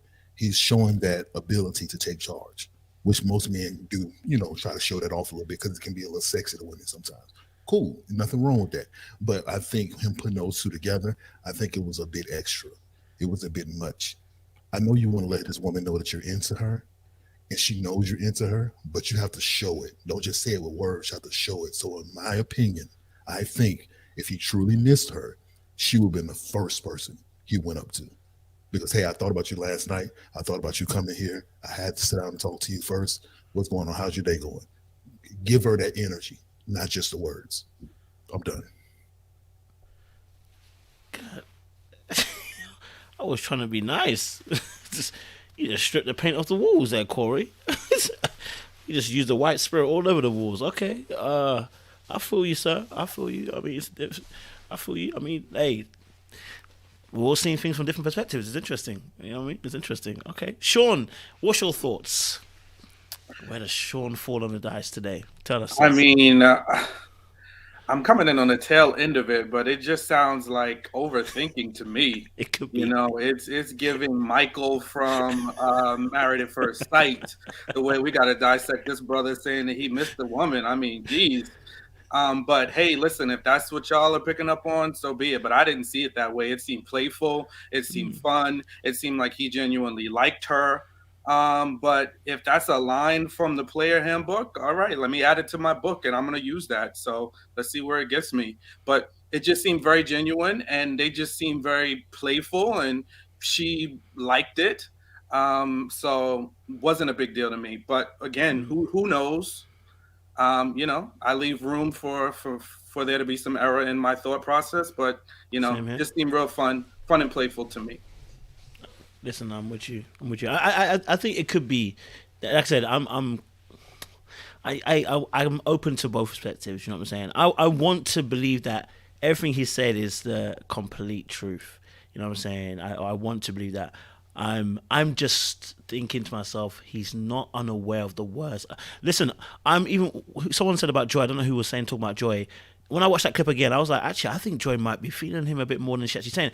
If you watch later on, she actually says that no one else, she hasn't got a connection with anybody else the way she has a connection with him. She's already there. Listen, she's already there. She might be playing coy and she's keeping herself open so she doesn't get herself boxed in. But this is what I'm saying, that as a man, if you're aware of how people move, I know what position you're in. That's what I'm trying to say to you. When I'm moving with my dark cards, I'm playing battleships. I know where you are. You're on D7. So when I say I miss you, I'll miss you all day, I know exactly what torpedo's coming your way. Okay? I didn't aim it to miss. I aimed it to hit. Okay? Shit's got to go down. So I'm just being cautious that if he knows what position she's in, if he knows that she's feeling him, this I missed you all day, it could be the rope that's just roping her in. You know what I mean? I'm just saying I got to be aware of it. I'm not saying that's the right way. I could be overthinking, like he said, like Michael. I really could be overdoing it. So I want to leave it open. You know what I mean? I've been wrong really bad before. Last season we'll tell you about Dante and Aisha. So, you know, I want to leave that open, you know, as well. Anyone have any last quick thoughts before I move on a little bit onwards from these two? Anyone burning a point? Ursula, yeah, you got something to say? Go for it. I think we're looking too deep into it. Yeah. I like them together. He's made his intentions very known. Doesn't seem like he's playing a game. We will see, but he's feeling her, and he let her know. I mean, I like them together. I do. I'm with you. I'm hearing you. I'm hearing you, sis. I'm hearing you. Anyone else got a burning ad edition, or I'll move on? Yeah, I'll move on. Okay, cool. All right, so let's move on to the next one. Well, let's talk a little bit about. There wasn't really much who else really got much screen time, but we got Paul.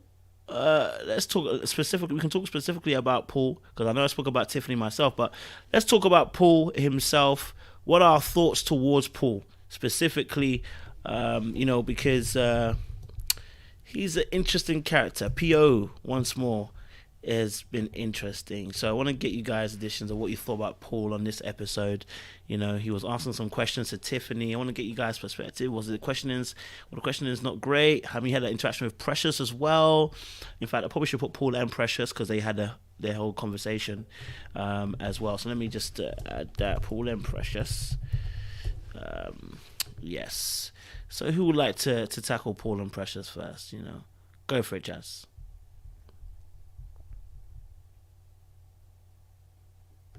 Awesome, can y'all hear me?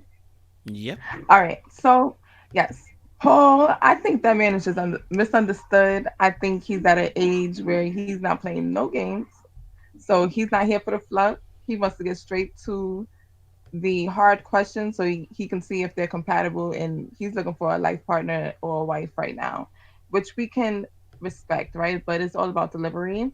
I love that he's chivalrous. If y'all remember that he pulled out the chair for Joy, he's very intentional. He knew her favorite drink, so he paid attention to that. I don't think that's something she shared with him. So that would have impressed me. And let's see, he knows what he wants. He's vocal about it. He said, "I told you, like I'm gonna get you, or I want you," something like that. He verbalized that. He expressed that. That's attractive. And this is so funny when what's cousin Tommy asked about Dakia, right? And he said, okay, she gives off a boss lady. I know I'm going with this.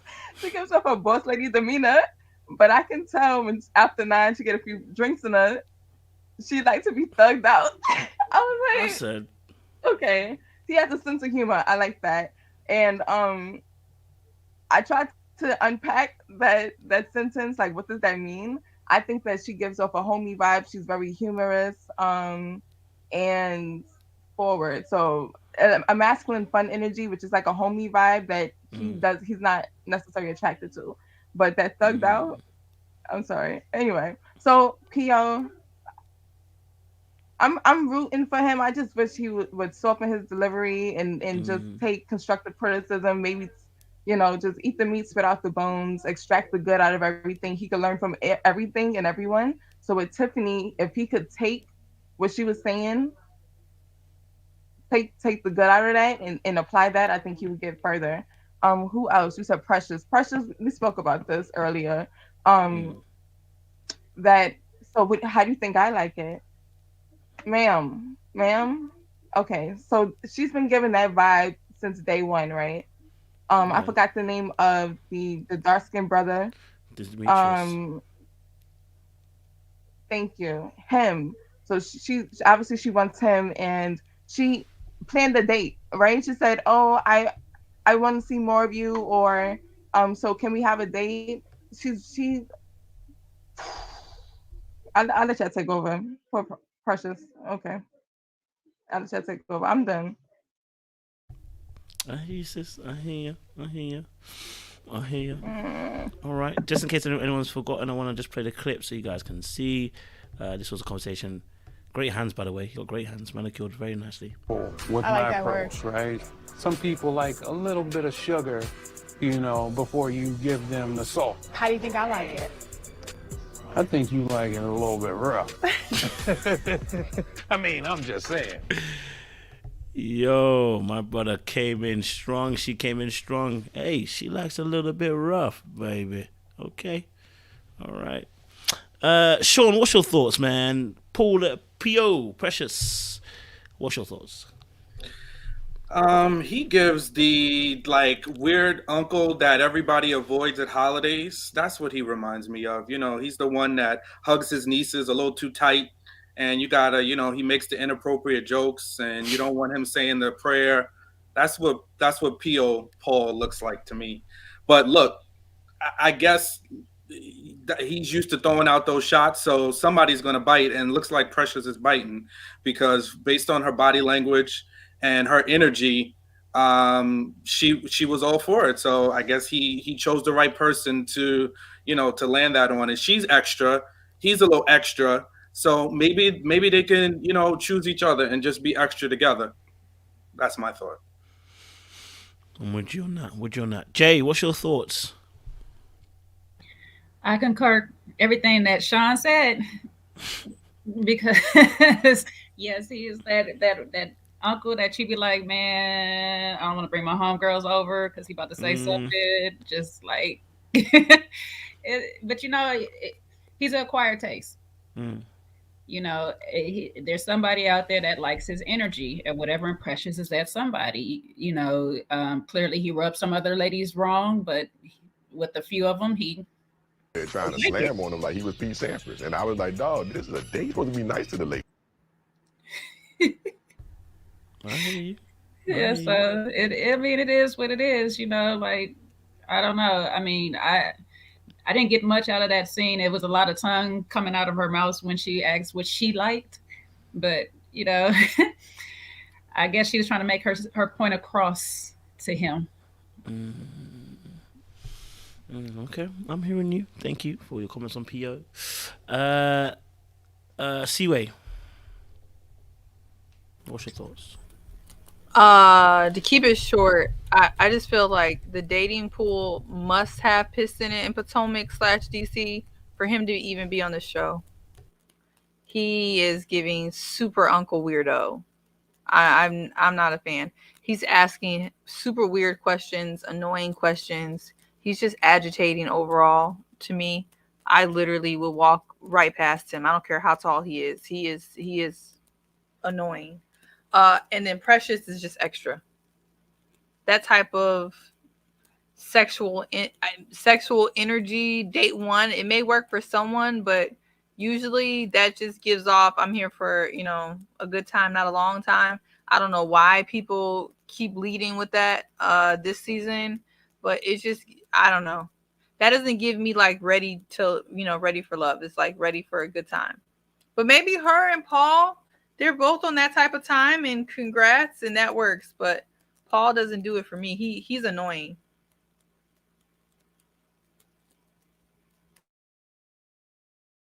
Very strong words there, sis. Very strong words. The bottom row is coming hard. Makia, what's your thoughts? Yes, same here. He's made me uncomfortable since the first episode. I'm not sure how he even passed the screening. But I think maybe he passed just for entertainment purposes. It reminds me a little bit of Corey last season. Like maybe he just shows up and just starts saying wild things, and they're just like, yeah, he's definitely going to stir some things up. He's not that attractive to me either. And I think part of him knows what he's doing too. I think that's a part of his shtick. Like he's just like, yeah, I'm gonna ask these questions because that's my thing, to ask these like dating profile type questions. Like I think on Hinge, that's an app that has those type of questions that he asks, which I don't think are horrible questions as much as like Tiffany was making them seem, but his delivery is off, like you were saying, Kojo. The way he's asking them is just like it doesn't flow very well. But I think that Precious's approach to addressing that was the best by kind of asking the question of, do you think you come off as a little bit rigid?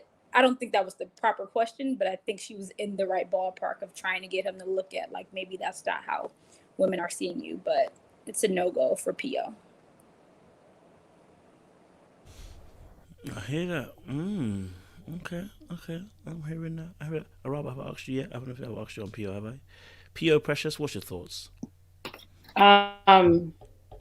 Like Micaiah said, did I pronounce your name correctly?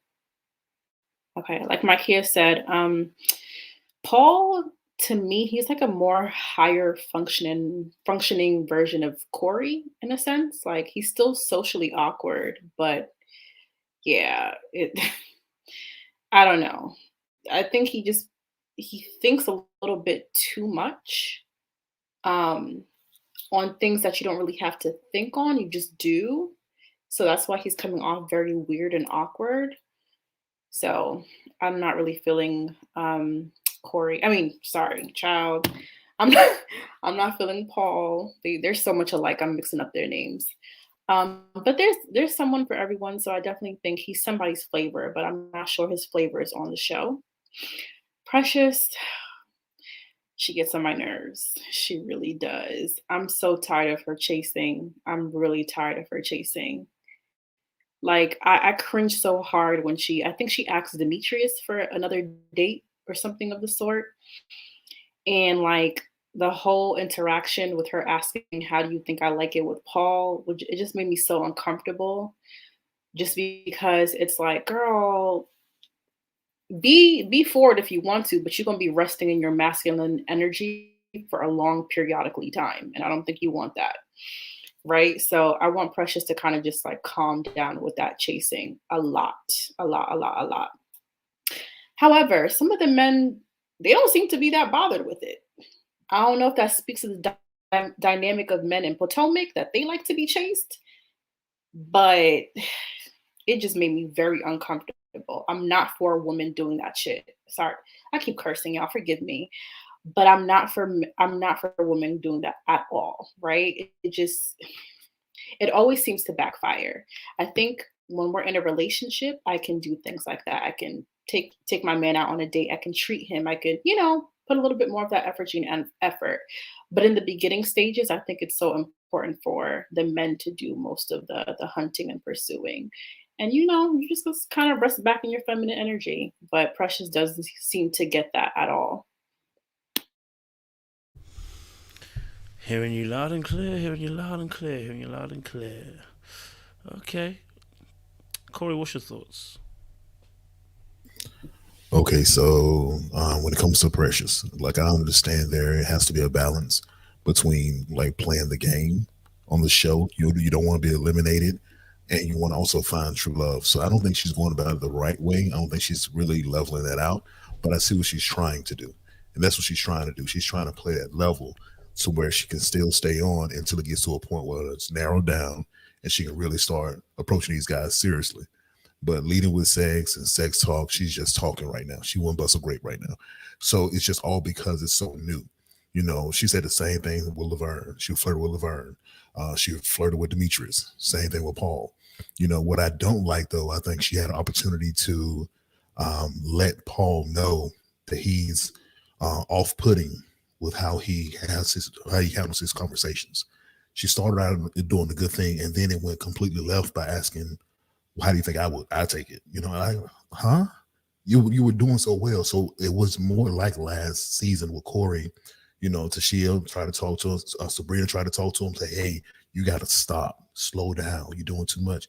But in this situation, he didn't get that. He understood it. He said, I understand people like sugar with their salt. So if you understand that, guy, then okay, make some changes. If you're not willing to adapt, if you're not willing to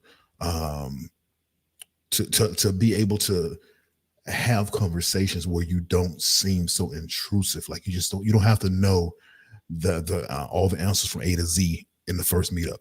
You don't have to know that. But at the same time, though, some of those questions he would be able to get away with a little bit more if there was a mutual attraction. Because you have to be, if you're more attracted to the guy, you're willing to accept a little bit of, stuff that you're not really down for, just a little bit. And I'm just talking about with the questions. So for that, I think he's blocked because of that. And he gives off this energy of intrusion. Like you want to know something so badly. Like, why? What are you telling me about you? He never allows someone to ask him questions. I haven't heard anyone get an opportunity to ask him questions. So I think that's a problem. But that's all I have for Paul and Precious. Good observations actually around Paul and asking questions and maybe not being asked questions. Good observation. I didn't think of it that way. Good observation. Crystal, yeah, go for it. It frustrates me because last week I was frustrated and disappointed at the way he came as Joy, right? And then this week, not Joy. Yeah, that was Ace. And then this week, having dinner with Joy, he remembered what kind of drink she liked. He remembered their conversation. So I was like, okay, he's really being intentional about getting to know this girl. He's listening. He's doing all the things. And then with the group date, it was just, I feel, and correct me if I have it wrong, did he say, if you were a character in Love Jones, what would your spoken word be? Like, what kind of questions are these? Like, and so I feel like he just goes back and forth. And I agree, the delivery and just the way you're asking these questions. And sometimes I feel like he must know he's doing this. Like he we think that, do they know that they're coming off like this? So I feel like to a certain extent, he knows it and he just doesn't care, or he's just oblivious as to how people are reading him. So yeah, and he's 48 years old. I feel like, he should just be kind of an active listener and pull back a little bit. Yeah, just this whole interaction with Precious. And now Precious, sweetheart. I agree with everything Araba just said. It's just so problematic. And that's why I actually thought that she was going to be the one to go home the other day. I did not think it was going to be Tiffany until Tiffany started going down this hill. So yeah.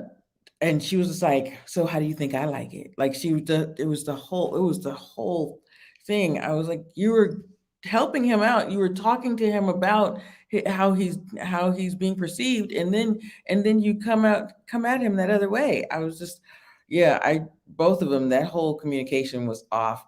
And I feel like there's going to be a lot of these interactions with him. And that's why they kept him instead of Fernando last week, just for the attention, just for the production. So yeah, that's it. Definitely hearing you. Thank you, Crystal. Ursula, have I asked you yet? I think you were our last resident. Talk to us. Well, Paul is corny. He's immature. It's like talking to a little 12-year-old.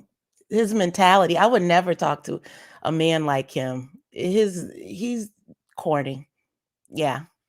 He reminds me of someone what's his name? Corey's uncle.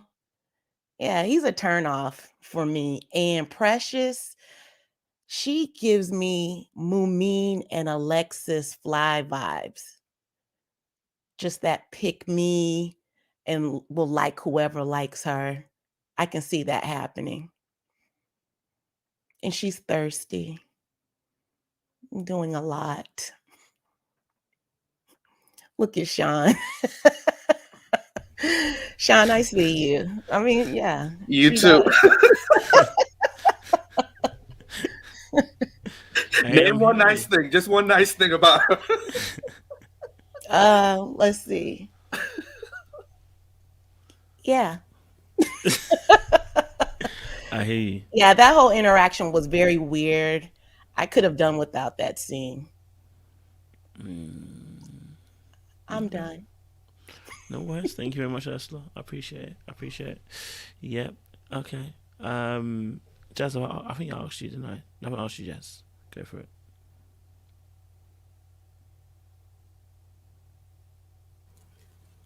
She was first, Kojo. Oh, is it? Oh, my bad. You did ask me. I asked you, yeah. I was first. Yeah. Oh, okay. I could go. Can I add one more thing, Coach? Yes, go for it. So listen, as we were talking about PO, I swear I'm like, did this brother watch the last season? Because if he didn't learn anything from Lamont with the inappropriateness and the wild poetry, those things don't go together on Ready to Love. It's going to get you sent home. So I'm really hoping that either he evolves or they kick him off. So one of the two. Yeah, I'm hearing that, man. I think unanimously the whole board is saying PO has got to go. So PO, brother, it looks like your time has come. And the delivery seems to be for you to leave the premises. All right, cool. So we'll leave PO and Precious. I think the last kind of person we'll talk about is actually, last two, Wiley specifically. But Wiley had two interactions. He obviously had Tiffany, but he also had Dakia as well. And Dakia, I like Dakia, but baby, I'm gonna need you to show on the sexual energy, okay? There is no need for you to tell a man that he has BDE to his face. You don't tell us to our face. I'm going to run with that and I'm going to use it against you. I'm just going to be honest with you. Don't tell me I have BD energy. Don't do it. Okay? Don't tell me that. Think it, but don't say it. If anybody's out there, ladies, let me give you a recommendation. Think it, don't say it. Okay? We don't need to know. If you tell us that, we could run amok. Just saying. Just put it out there. It was unnecessary for her to tell Demetrius, it's given BDE energy. I was like, babe, you're kind of coming off kind of too sexual. The ones there. And it's, yeah, But it could just be me again. I could be off the rails. So, let me get you guys' thought on the interaction between Wiley and Dakia. Dakia was saying Wiley was giving those eyes. Is Wiley? I'm still trying to figure out why Wiley wants grown women. I'm just saying that are older than him.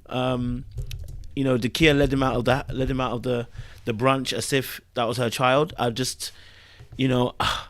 So I'm trying to get you guys' thoughts on that. So I'm gonna start with you, Seaway. Seaway, what's your thoughts on Wiley and Dakia? I'm glad you said it. Oh, I'm glad you said it first because she really them two together look like auntie and nephew. It just that was the vibe that I got. Dakia is how you say her name, right? She's kind of right there with Precious to me. I mean, very cute girl. Looks like she has a lot of stuff. She looks like she has her stuff together. But I just don't understand the thirst of it all. Like the lack of shame, the eagerness. I just have so much. I just couldn't get on TV being that eager for regular men. Not saying there's anything wrong with them, but like this, if you're gonna throw it all out there, let it be worth it. Like it's I don't know. So my opinion is she's just also just way too thirsty for me. I can't get over it. I would never tell a man on the first date that they have BDE. That was just off-putting and odd. And I do agree, like as soon as you give that much, a man is going to use it against you. And none of them are going to take her seriously. I don't think any of the men are have taken her seriously, and they're definitely not going to take her seriously. Because she's giving too much. And there's a lot of stuff going on around that like you're allowed to like chase men and be forward and approach men.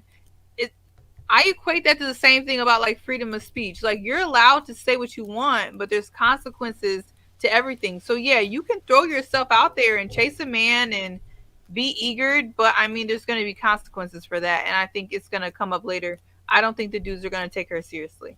As it goes to Wiley, I like Wiley's vibe. I love the way he dresses. I know that's superficial, but his fashions are actually great. I thought it was also good that he wasn't trying to lead with his family lineage, and I thought that was cool. I thought it was kind of unfortunate that he was outed at the brunch because that makes it kind of awkward. I had to ask my husband who the guy was because I'm not from DC, but apparently it's like a really, really big deal. So I thought that was really good that he didn't lead with that, because I'm pretty sure for people in DC, like in Chicago, if you said like who invented juke music, which I actually have no idea who invented juke music, but if I did know who did that, it would be a big deal. So I know in DC that's pretty major. But I like Wiley. I just don't like Wiley. I don't like them together. It's not a good like look, personally. But Dakia will be cool if she calms down. So she just needs to chill. Yeah, I'm definitely here on that, and I agree. I like the fact that he didn't lead with my dad being Chuck Brown. I would say this might be a little bit deep in the observation, but I think he carries that ring around with a specific purpose. One, obviously, he's achieved something, but two, I think also it's a bit like I've done something on my own. So it's not, my achievement isn't attached to me being a son of Chuck Brown. You know what I mean? This is my. Okay, I'm not swearing, by the way, guys, but this is my ring. This is me, achieving what I've achieved. I've done something on my own outside of this, outside of my dad's name. Do you know what I mean? So I wonder if that plays a role into it. It might be nothing. He might just the fact he likes the ring. I don't know, but I thought, bring your ring along with you every conversation you have. I see your hand and the ring's on your hand. I'm like, okay. All right, Jay, what's your thoughts on Wiley and Dakia?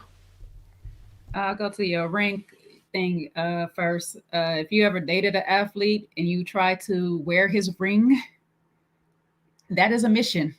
Impossible, okay? Because that man does not take that ring off for just about anything, like especially if it's a championship ring, okay? Athletes love their accomplishments in sports. So that's why you see that ring. And it might be a little bit to separate itself from his dad too and say it's my accomplishment, but mostly it's because I have accomplished this. Not many that go to any D1 and stuff have a ring. So that's a big deal. If you made it and you played and you got your ring during your season at the school, that's a big deal to carry around. So you're going to wear that ring proudly. So on that part, yes. Even at D1 level? I know D1 D1 level is a very high level. D1 level, especially in the States, because that is the top level for college. And out of all the D1s that's out there, you're number one. Fair enough. You're number one. So that's a big deal. Especially like when you come in for football and stuff, and football is big out here. American football is big out here. So to be a D1 player that has won championship, shoot, I watch brothers wear their ACC championship ring, and that's just to go to the championship game. You know what I'm saying? So it's just like, if you get that championship ring, basketball the same way. You'll see them the same way. They wear that ring. It's a big deal because you're competing against a number of schools to make it to the top. So you're going to wear it. But the energy between them two, you know, as somebody who has played in the baby cougar field herself, you know what I'm saying? I see where Dakia is going, you know, get that little young thing, you know, so I'm just like, I don't see it for a long time, but she's looking for a good time, okay? That's what I'm going to go for that. And for him saying that he likes older women, I'm like, brother, are you looking for something long-term? Because you want family and all of this stuff. The more up in age you get, unfortunately, we do start to have complications with producing a healthy baby. Not saying that we can't, but there are complications that come along with it. So you wanting a family, that means that you got to put in the time, a couple of years or whatever, to get to know the person, to, you know, build up to marriage, relationship, all this stuff, and then start talking about kids, unless you just want the kids without all of that first. I don't know what you're doing looking for certain age women, and not to age shame nobody because I'm up there. But like I say, we have complications in our age bracket. So you got to be thoughtful of this if this is what you want as far as a family is concerned. If you're looking for a good time, hey, we is where it's at. Okay. I'm just going to let you know we here, but if you want something for real, I think that it would be beneficial to look at somebody that is in more healthy baby childbearing age, because our eggs are with us from birth. So that means they age with us as well. So you have to think about all these things unless you have the money to, and I'm not saying he don't, but to have to go through it down the fertility courses of things to make sure you have a healthy baby. And that's what the end goal is, to have a healthy baby. So, you know, you got to think about those things. There was a lot of heavy flirting between the two at the table. They got the hand thing. He got the little eye thing she said he did, the little look up, and then she let him out. I was trying to figure out where the heck they were going. But yeah. Yeah, Coach, you know, I was trying to figure it out. I'm like, why are we leaving like this? Okay. I don't know. But hey, like I said, if y'all are here for a good time, that's what it is. I don't see much going from that. Unfortunately for him, Tiffany is gone now. I think that would have probably been a better connection. It was kind of scary though, because she's kind of giving me Camille vibes when it came down to him. I know y'all spoke about her already, but the way she was shutting down just a hi from Clifton, it's like he just being polite because you was in the area. It wasn't that deep and stuff. And, you know, you can't act like you couldn't say hi back or whatever and stuff. But hey, maybe off air, they can continue whatever they got going. That's all I got to say. Definitely hear you. Definitely hear you. I'm definitely with that. Yeah, I'm hearing you 100% loud and clear. Let me show a clip of you guys of the interaction, just in case you guys hadn't seen it. Oh no, this was Demetrius actually when she said the BD. It's the BDE, but you're giving it to me right now. For those of you that don't know what BDE is, it's big energy. Anyway, she's still pretty to me. Okay, cool.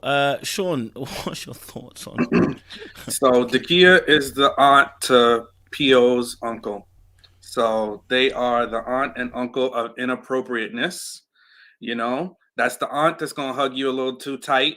The aunt that's gonna hit you on the butt and be like, "Oh, you're getting big." Yeah, she's that one. Um, although unpopular opinion, I might not mind. I mean, maybe not at the first date. A little interaction, but I think it might be a little flirty fun. A little BDE comment. I might not cringe. Depends on the context of the conversation. Are But you thinking relationship after that though?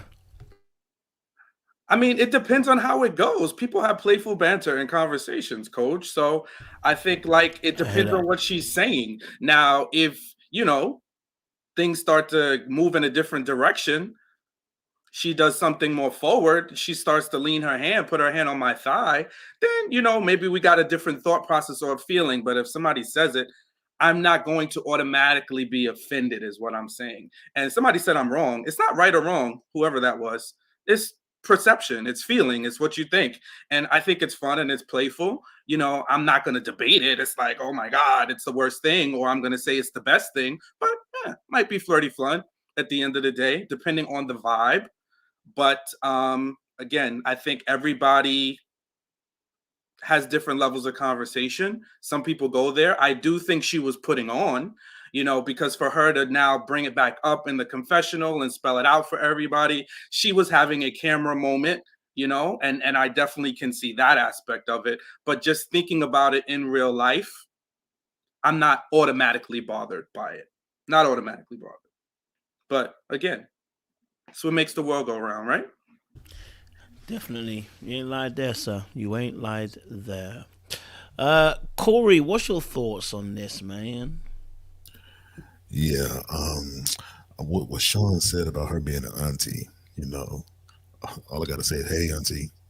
I don't mind that with her. She is a beautiful woman, no doubt. However, she does come off as a woman in heat. She comes off as a woman who is looking for a good D and hoping that a good man comes with a good D instead of the other way around. So to me, I think that's something that really needs to be looked at. I think also what needs to be looked at is the fact of her attraction to Wiley after she found out about Chuck Brown. Now all of a sudden, hey, I can talk to Wiley. Wiley seems like he's a good guy. Let me give him a shot. Of course, you want to give him a shot now. So she's okay with him touching her hand, everything. Okay with the flirtatious conversations. She's okay with all of that now because she knows who this guy, his lineage is. He's with Chuck Brown. Okay, this might be something to this.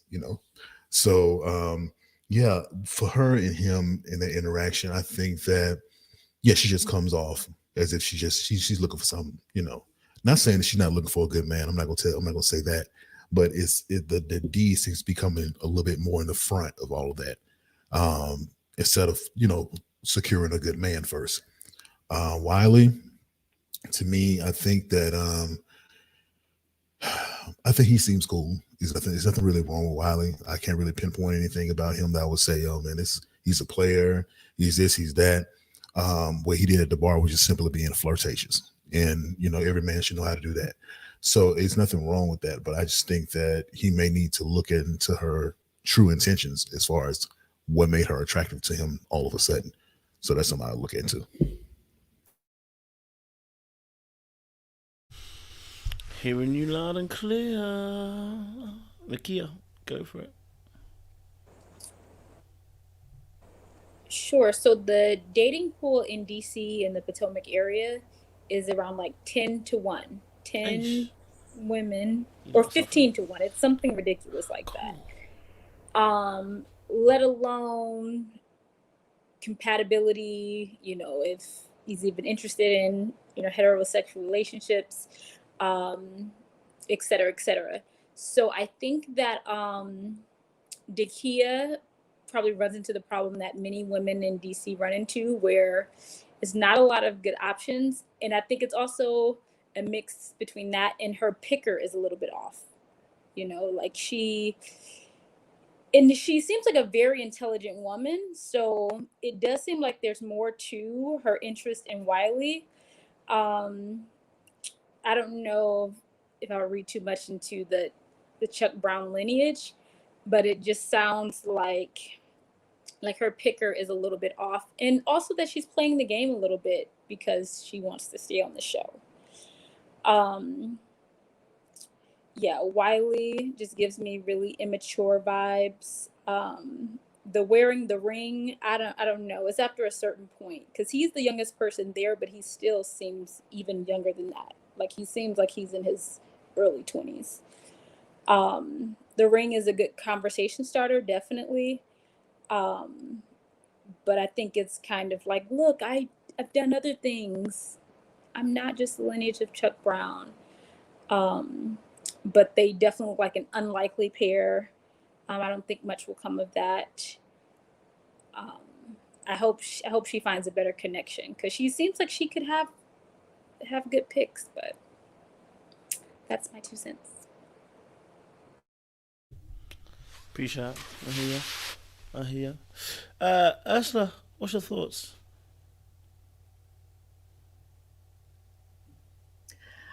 I think Dakia is very pretty. Wiley, he's cute. He's a little young for me, but it seemed like a huge mismatch. But maybe Wiley talking to her maybe it helps her ego, strokes her ego. And she's a beautiful woman, having a younger man flirt with her the way he was. But I definitely don't see anything long term. When I saw that, it truly was just like a scene on the show. That was it. Yeah, I don't see anything long term with them. And definitely auntie nephew vibes. Not in a negative way. It's just a mismatch. It could have just been a time filler for the show as well. It didn't seem authentic. Okay, I hear that. Jazz, what's your thoughts?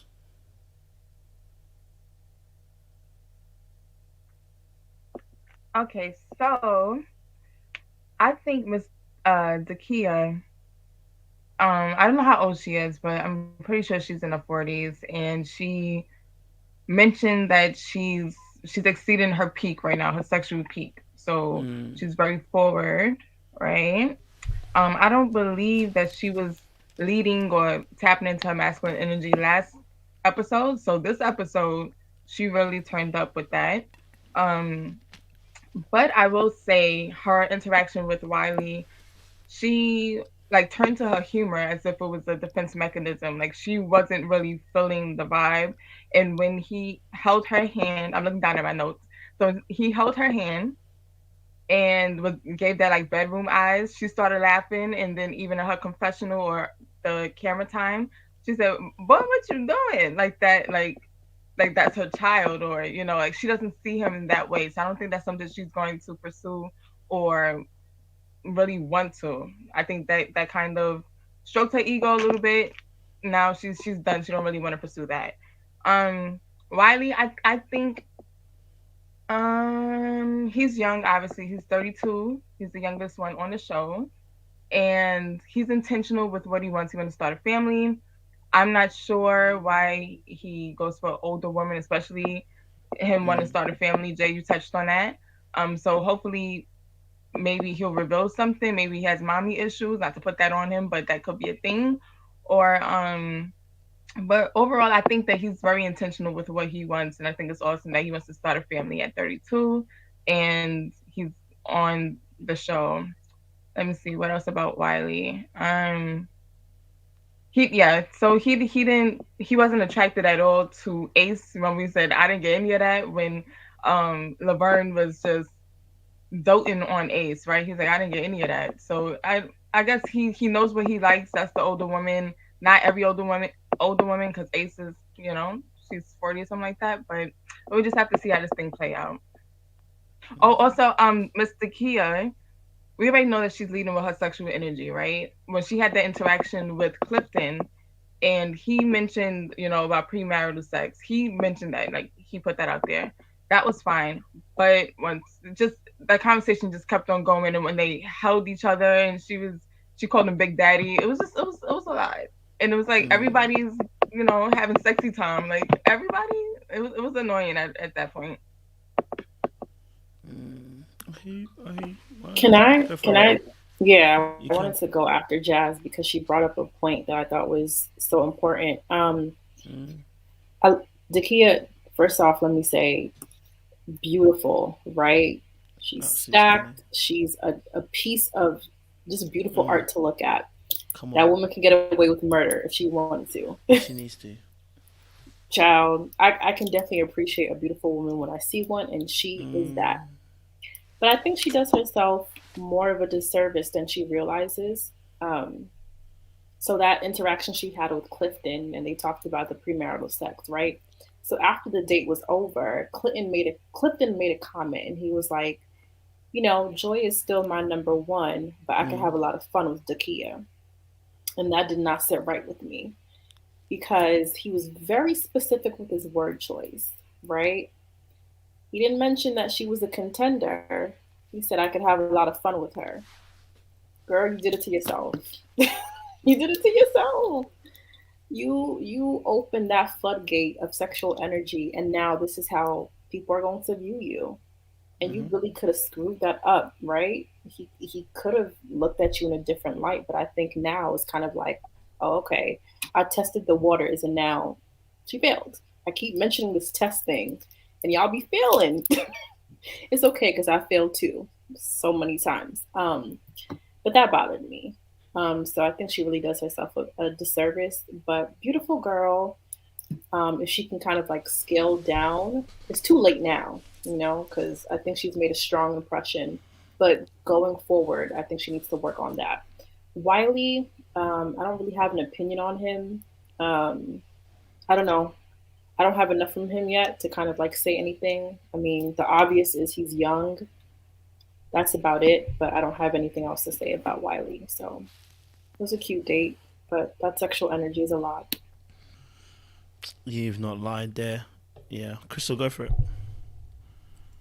Wiley doesn't like older women. He's the only 32-year-old there. There's no 28 to 35-year-old women there. So he's just going for whoever is, attracted to him. So he's not. This is the pool that he has that he's working with. So he wants to say that to make them feel comfortable. So in an effort to make sure and make these connections. There's nothing here. I feel like Dakia, she's a beautiful girl, like Araba said, but I do think that it's a lot of sexual energy so fast. And you can see where Clifton's like, yeah, really cool date. I really wanted to make a connection with her, but it's almost like he's saving Joy for the real thing. And so I just feel like Dakia and Wiley, I'm sorry, I'm not actually thinking that she's only 39. She's very young. I mean, but at the same time, I do think it did look like the babysitter walking her child home from school. I was just like, what is that? And nobody else is holding hands. And I said, why did the production make y'all do that? That's silly. So I just felt like it was too much. And Wiley doesn't, I was like, Wiley just wants to hit.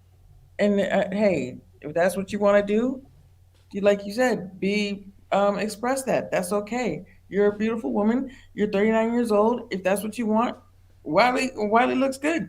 I'm fine with that. But at the same time, there's nothing there. This is not going to go nowhere. That's what I think. Definitely hearing you on that. Go for it, COA. I think, Crystal, to your point, she has a very mature energy. So even though she's 39, she doesn't present that way. Not looks wise. I'm not even just talking about looks wise. Her energy presents a lot older, a lot more mature, and I think that's the reason why it conflicts to me with Wiley.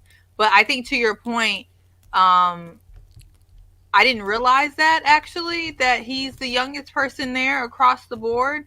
And we all know that men are, and don't get to arguing with me, but men are not as mature. I think we can all agree on that, at least hopefully at this point. So it probably would be better if Wiley had somebody younger. That's probably why men usually date younger women more than older. But Yeah, that's probably the problem. Then I didn't even realize that. Because last season, I think there was a few. Courtney was 30, Shiloh was allegedly 33. There was a few people in that like bracket. So I guess this time not so much. I didn't realize. Definitely hear you on that. Yeah. I think. Yeah, I definitely hear what you're saying. Dakia unfortunately has sold herself a little bit short. You know, I think. Do you know what sometimes works against you? It's a presentation of that sexual energy, how you present it. You know, I think it was a little bit too raw in some of the conversations.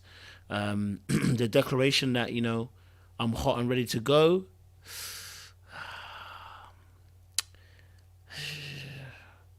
Might just be a little bit too much exposure. It's a little bit too raw. It's a little bit too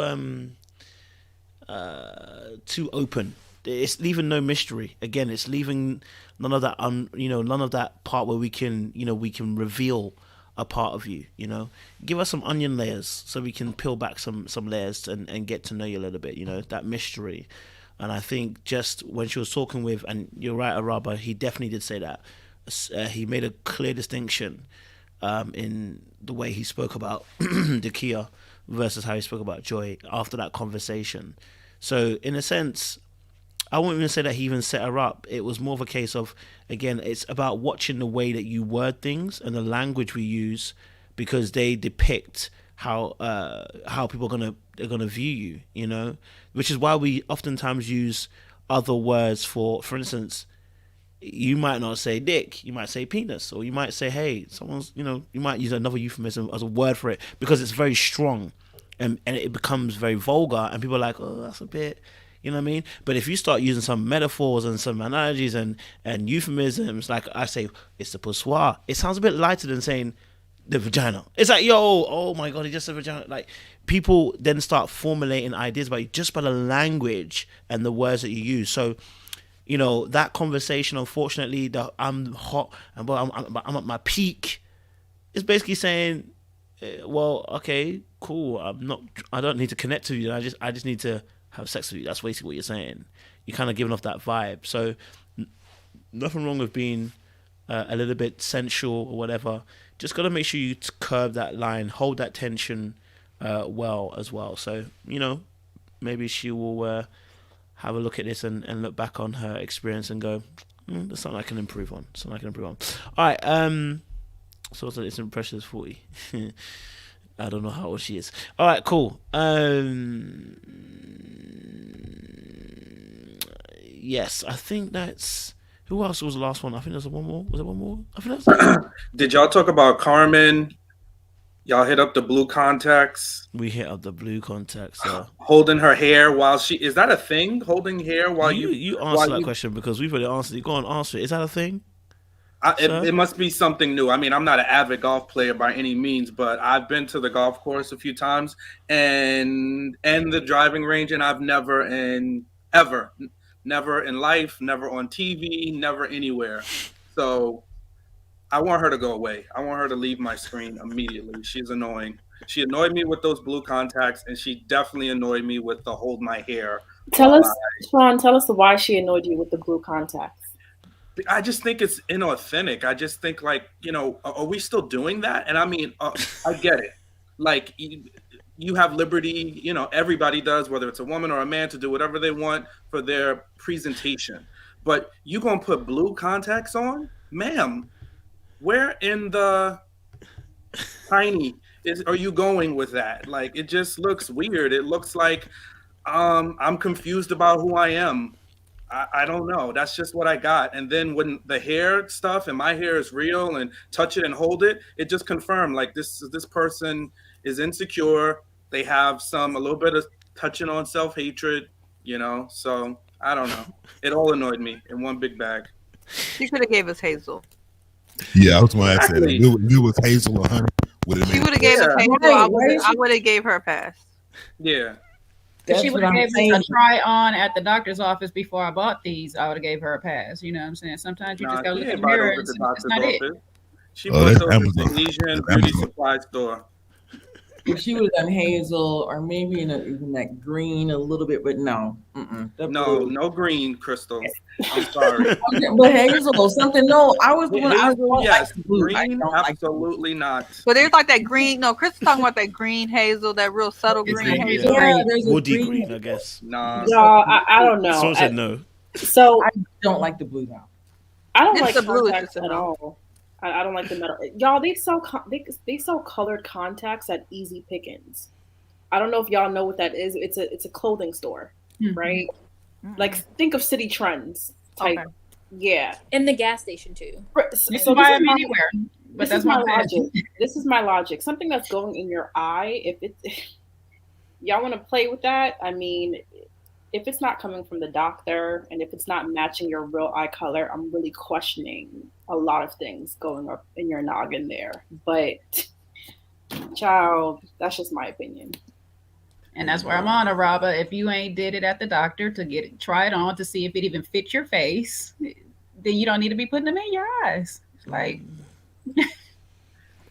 And somebody said black people have blue eyes. Ain't nobody said They black do. people don't have blue eyes. Nobody said that. But she don't. That black woman don't got blue eyes. Okay? So let's just keep it a buck. Let's keep it a buck tonight. You know, we're not going to go down this rabbit hole path of, oh, well, the exception and my great aunt. Well, No. this Carmen ain't got blue eyes. She got blue contacts. And that for me is giving somebody that is disconnected from who they really are. Okay? We just got to keep it a buck in 2022. Absolutely, I totally agree. I mean, self-expression, right? Like some people change their hair color, whatever. You know, I'm not gonna just broad sweeping say no. I wouldn't do the color contacts, but like again, if someone picked a more natural color, a hazel or something, if you really want to express yourself that way, that's fine. I think just the blue is a bit extreme, and then matching it with the self-hatred with the hair comment. And then not liking the dreads, I think all together that is what, you know, it's like a red flag. But that's what a lot of people express themselves different ways. Again, I wouldn't do it, but people say the same thing about, oh, why you got blonde hair? You know what I'm saying? People be doing the same thing. So I think you said it, Seaway, that she followed it up with the hair comment, and that's a really like bury the hatchet, because it's like, all right, now it is a self-hate issue. Like we're past the expression. It's not expression in this case. Like there's something going on about that. I mean, hey, at least she wears her real hair. I mean, I'm not saying quotation marks like it's fake, but I'm trying to give her some credit somewhere. I'm really trying. But yeah, that she makes me uncomfortable. But see, and that's the type of woman that would be mad for somebody else because somebody else judged her. You understand what I'm saying? So she's mad if somebody else judges her, but then she's judging, what's his name, Corey. It's just, and you're walking around with blue contacts. Stop it. Like Tori. And I'm not saying that, or Tori, sorry. And I'm not saying that we come in different shades, everything. But you're not Michael Ealy. You're not like, come on. Yeah. Come on. Did we talk about Tori and the kidneys? We did? Okay. No. We lightly touched on it, but you can add if you want to add something about Tori and the kidneys. No pun intended. I was like, whoa. I feel sorry. Like my own groin area hurts for the woman he slept with. Because why are you touching people's kidneys? Oh God. I don't know. And this could be me overthinking, you know, because I guess some people comment that I do that sometimes. But like, I always have an issue with men who make comments like that, like this, like over bravado of their performance in the bedroom. Because 10 times out of 9, they probably suck. Absolutely true. Probably suck. If you have to say comments like that, like I could touch your kidney, I could touch your heart. Exactly. Like, and men who are good in bed know, like, going hard doesn't equate to pleasure all the time. Thank you. Like, They move in silence. They move in silence. Some people getting their organs touched. I'm not discounting those women. But for many women, when you feel that thing hitting your cervix with pressure, it's not a joyous thing. So it's like I side-eye men who do that, and I'm really side-eyeing Tori. Like, why are you reaching kidneys? That don't feel good, sir. That just lets me know that he doesn't have a stroke game. He just has an in and out game. That's all that is. He don't speak on it. A real rotation. I've never even heard anybody say that. Like, that sounds like a C-section to me, right? Because that's what happens when you have a C-section. They start shifting your organs around. So I just never heard anything so ridiculous in all my life. And then to put that on our TV screens, to talk about like, oh, I'm touching kidneys. Yeah, you're proud of that, bro? Like, I don't think you're winning an audience. And from the sounds of Araba and the other ladies, it just sounds ridiculous. So another person looking for a TV moment, talking complete nonsense. I call cap because it sounds like you ain't even hitting the bottom. So just relax, and let what you do be the proof and not what you talk about. That's my thought. Not the bottom. You got to hit the bottom. That's when you need the mic dropped. Bro, I just laughed so hard over here, man. Yeah, Tori did too much, man. It was like I said, it was again one of those conversations. I think if ladies pay attention, if a man's talking to you like this and you first get talking to him, it's a sure tell sign to run. Like, you don't entertain it, don't take it as good attention. Like, run. Like, he's got nothing to offer you apart from kidney stones. Like, that's all he's offering. Like, there's no need to be in that situation. You know what I mean? So, and you're absolutely right, Rob. Most of the man them. Listen, the man I'm around. Listen, if they're on job, they don't start talking about hitting kidneys. They don't. That's not how they talk. You know what I mean? So, yeah, oftentimes that bravado goes before actual performance. Man, them do better. Yeah, yes, Corey, go for it. I want to give Tori like the benefit of the doubt. Maybe he just slipped up and just said something like crazy. I don't know. I didn't agree with the statement either. However, Joy did look good in that cat suit. I'm sorry, it is true. Would you have said kidney? I wouldn't have said that. Kidney? I wouldn't say that, but I can understand him like saying no, crazy. you can't. What would you have said, I Corey? wouldn't say it. Come on now. But Corey, do you think? What would you have said? You don't want to know what I want to say. It would have been kidney, right? It's after dark. No, it would not have been kidney though. It would not have been kidney.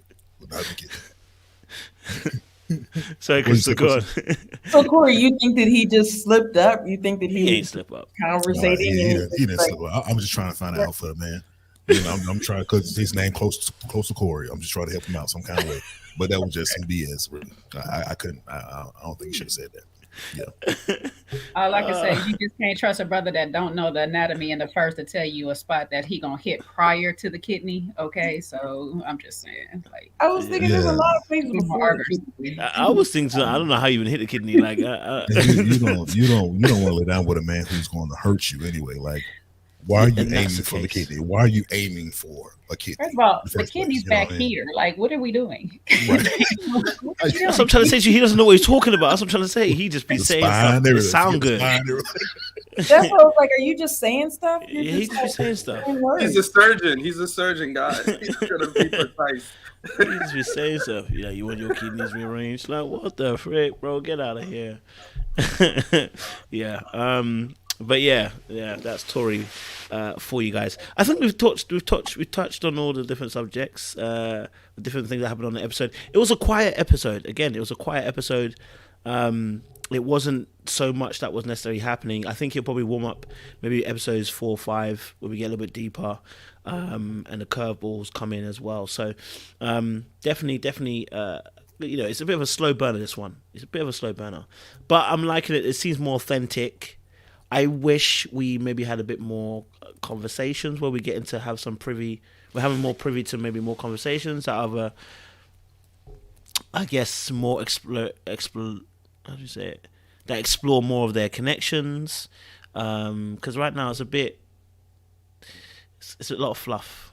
as someone would say. It's a bit fluffy right now, and I wish it was a bit more, have a bit more depth to it. Do you know what I mean? So that we can really enjoy their connections. We're not getting that. Crystal, you want to say something before I let Sean do a benediction? What do you guys? I was just gonna ask, what do you guys think of the blind date aspect, this curveball that they're bringing in? That's what I was wondering. And did we talk about what's her name's reaction to be getting cut? Like, I was like, you didn't see other episodes, you didn't know that this was a, what do you call it, a bubble date? What do they call it, a bubble date? So she didn't even. She was like, wait a minute, am I getting sent home? Like, she was shocked. So, and I was gonna ask the ladies and gentlemen what they think about the blind date aspect. That's it. Who would like to take it? Yeah.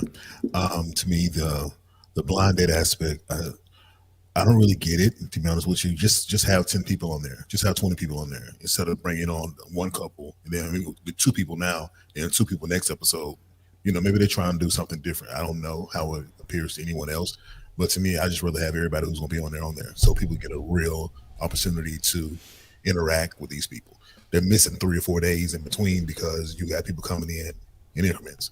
So I don't really get that. What was your other thing you said? And what did you think about Tiffany's reaction to the leaving? How her reaction to her getting cut? Yeah.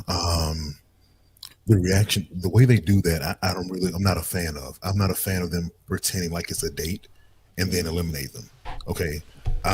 It's crazy to me how they think that that's helpful. You know, like we were talking about mental health, that can really destroy someone depending on the right or wrong person you having to tell this information to. They don't see it coming.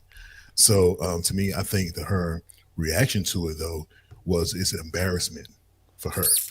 It was an embarrassment because one, she didn't know it was coming. Like you said, she didn't see it coming. She thought she was on a date. And then 2, for her to blame one guy when she knows the process is getting the votes from all the men on the show. It seemed like it was just a little bit immature to me. So yeah, that's my take on it. Jay, you wanted to add? Yeah, I was gonna say, like, I don't get on day 2 bringing in 2 new people after you just cut 2 people in the first place. You know what I'm saying? Like, leave them on there then. Leave those 2 people on there, bring in 2 new people about maybe a couple of days, a week or so later after these people, because that's your first comment. Thomas' first comment is, we're going to test how strong your relationships are after one day. It's not that strong. Like, if you want to test my relationship, give me some time. Give me some time to build a real connection with this person and then test it. Okay. But day 2, I could have kept the first 2 people on there. If I was them, I would feel some type of way. Like, you kick me off or what? So it's like either what Sean say, bring all 10 at the beginning, or leave those first people on for a little bit. Then, somewhere between kicking them off or right before or right after, you bring in the new people and then go from there. But not the second day, the next day. That's too soon. It's definitely way too soon. It's like they're recycling people. Just leave them on the show. And you never know. They may have a connection after that they never had in the beginning. You just never know. But they let them go too soon. Anyone else want to talk about the Tiffany situation? Anyone wants to add? Sorry, Sean. Go ahead. You go, and I'll add after. Yeah. Yeah, I think it's just more people lacking self-awareness, So I'm glad she went. She needed to go. She just definitely wasn't going to have any progress in the process because she stormed off. She was starting to give me Camille vibes with the way she was being rude as she walked off. She was a little nasty. She was very standoffish in her conversation with P.O. I mean, I'm not saying he's, the best person to be navigating these conversations. It was Paul who sent her, right? If I remember correctly. So, yeah, I just felt like she would not have navigated this process well because she has not yet arrived at a point where she is ready to love. So they got it right. She needed to go. I mean, I can understand how everybody says sometimes we want to see people further along in the process, but I would agree with the people that got eliminated so far. They needed to go. Fernando, this wasn't the show for him. You know, it just wasn't. I'm sorry. You know, I wish the brother the best.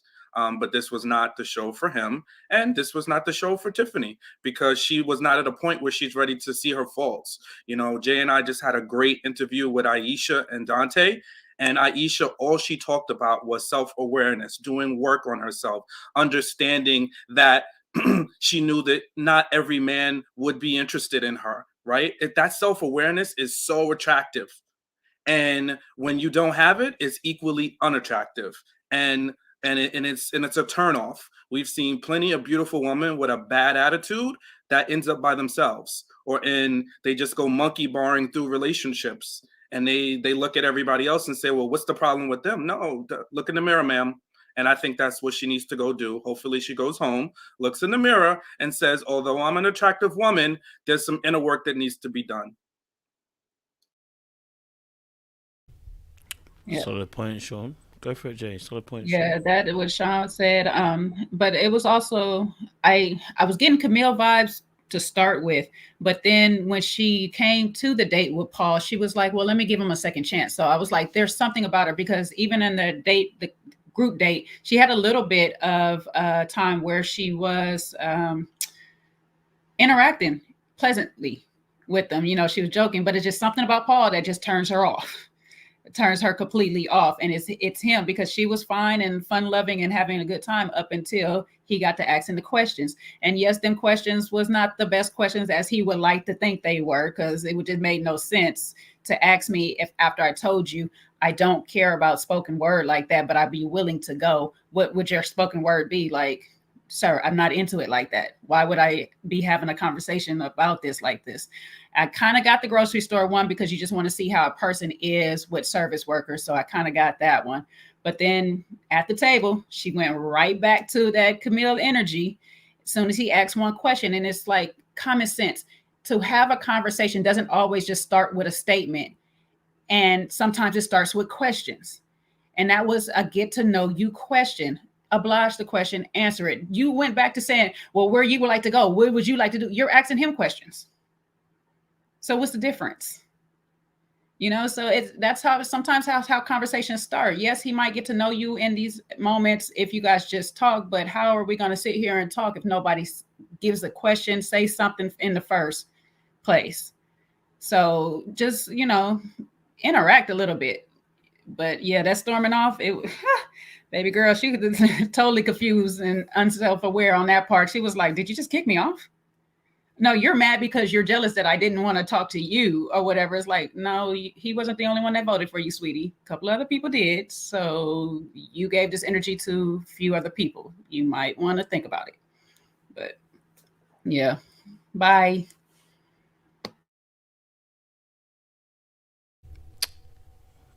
Thank you for the reading, Jay. Anyone else have any thoughts around the Tiffany eviction?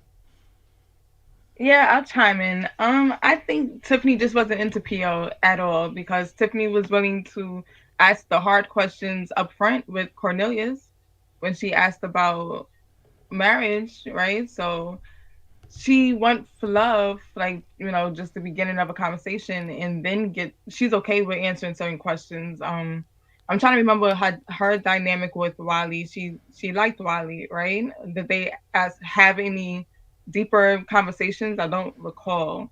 So she may have been reluctant. So but I just know that, well, I don't know, but I feel that she would be open to have deeper conversations with someone that she sees the future with and that she's interested in and attracted to, not PO.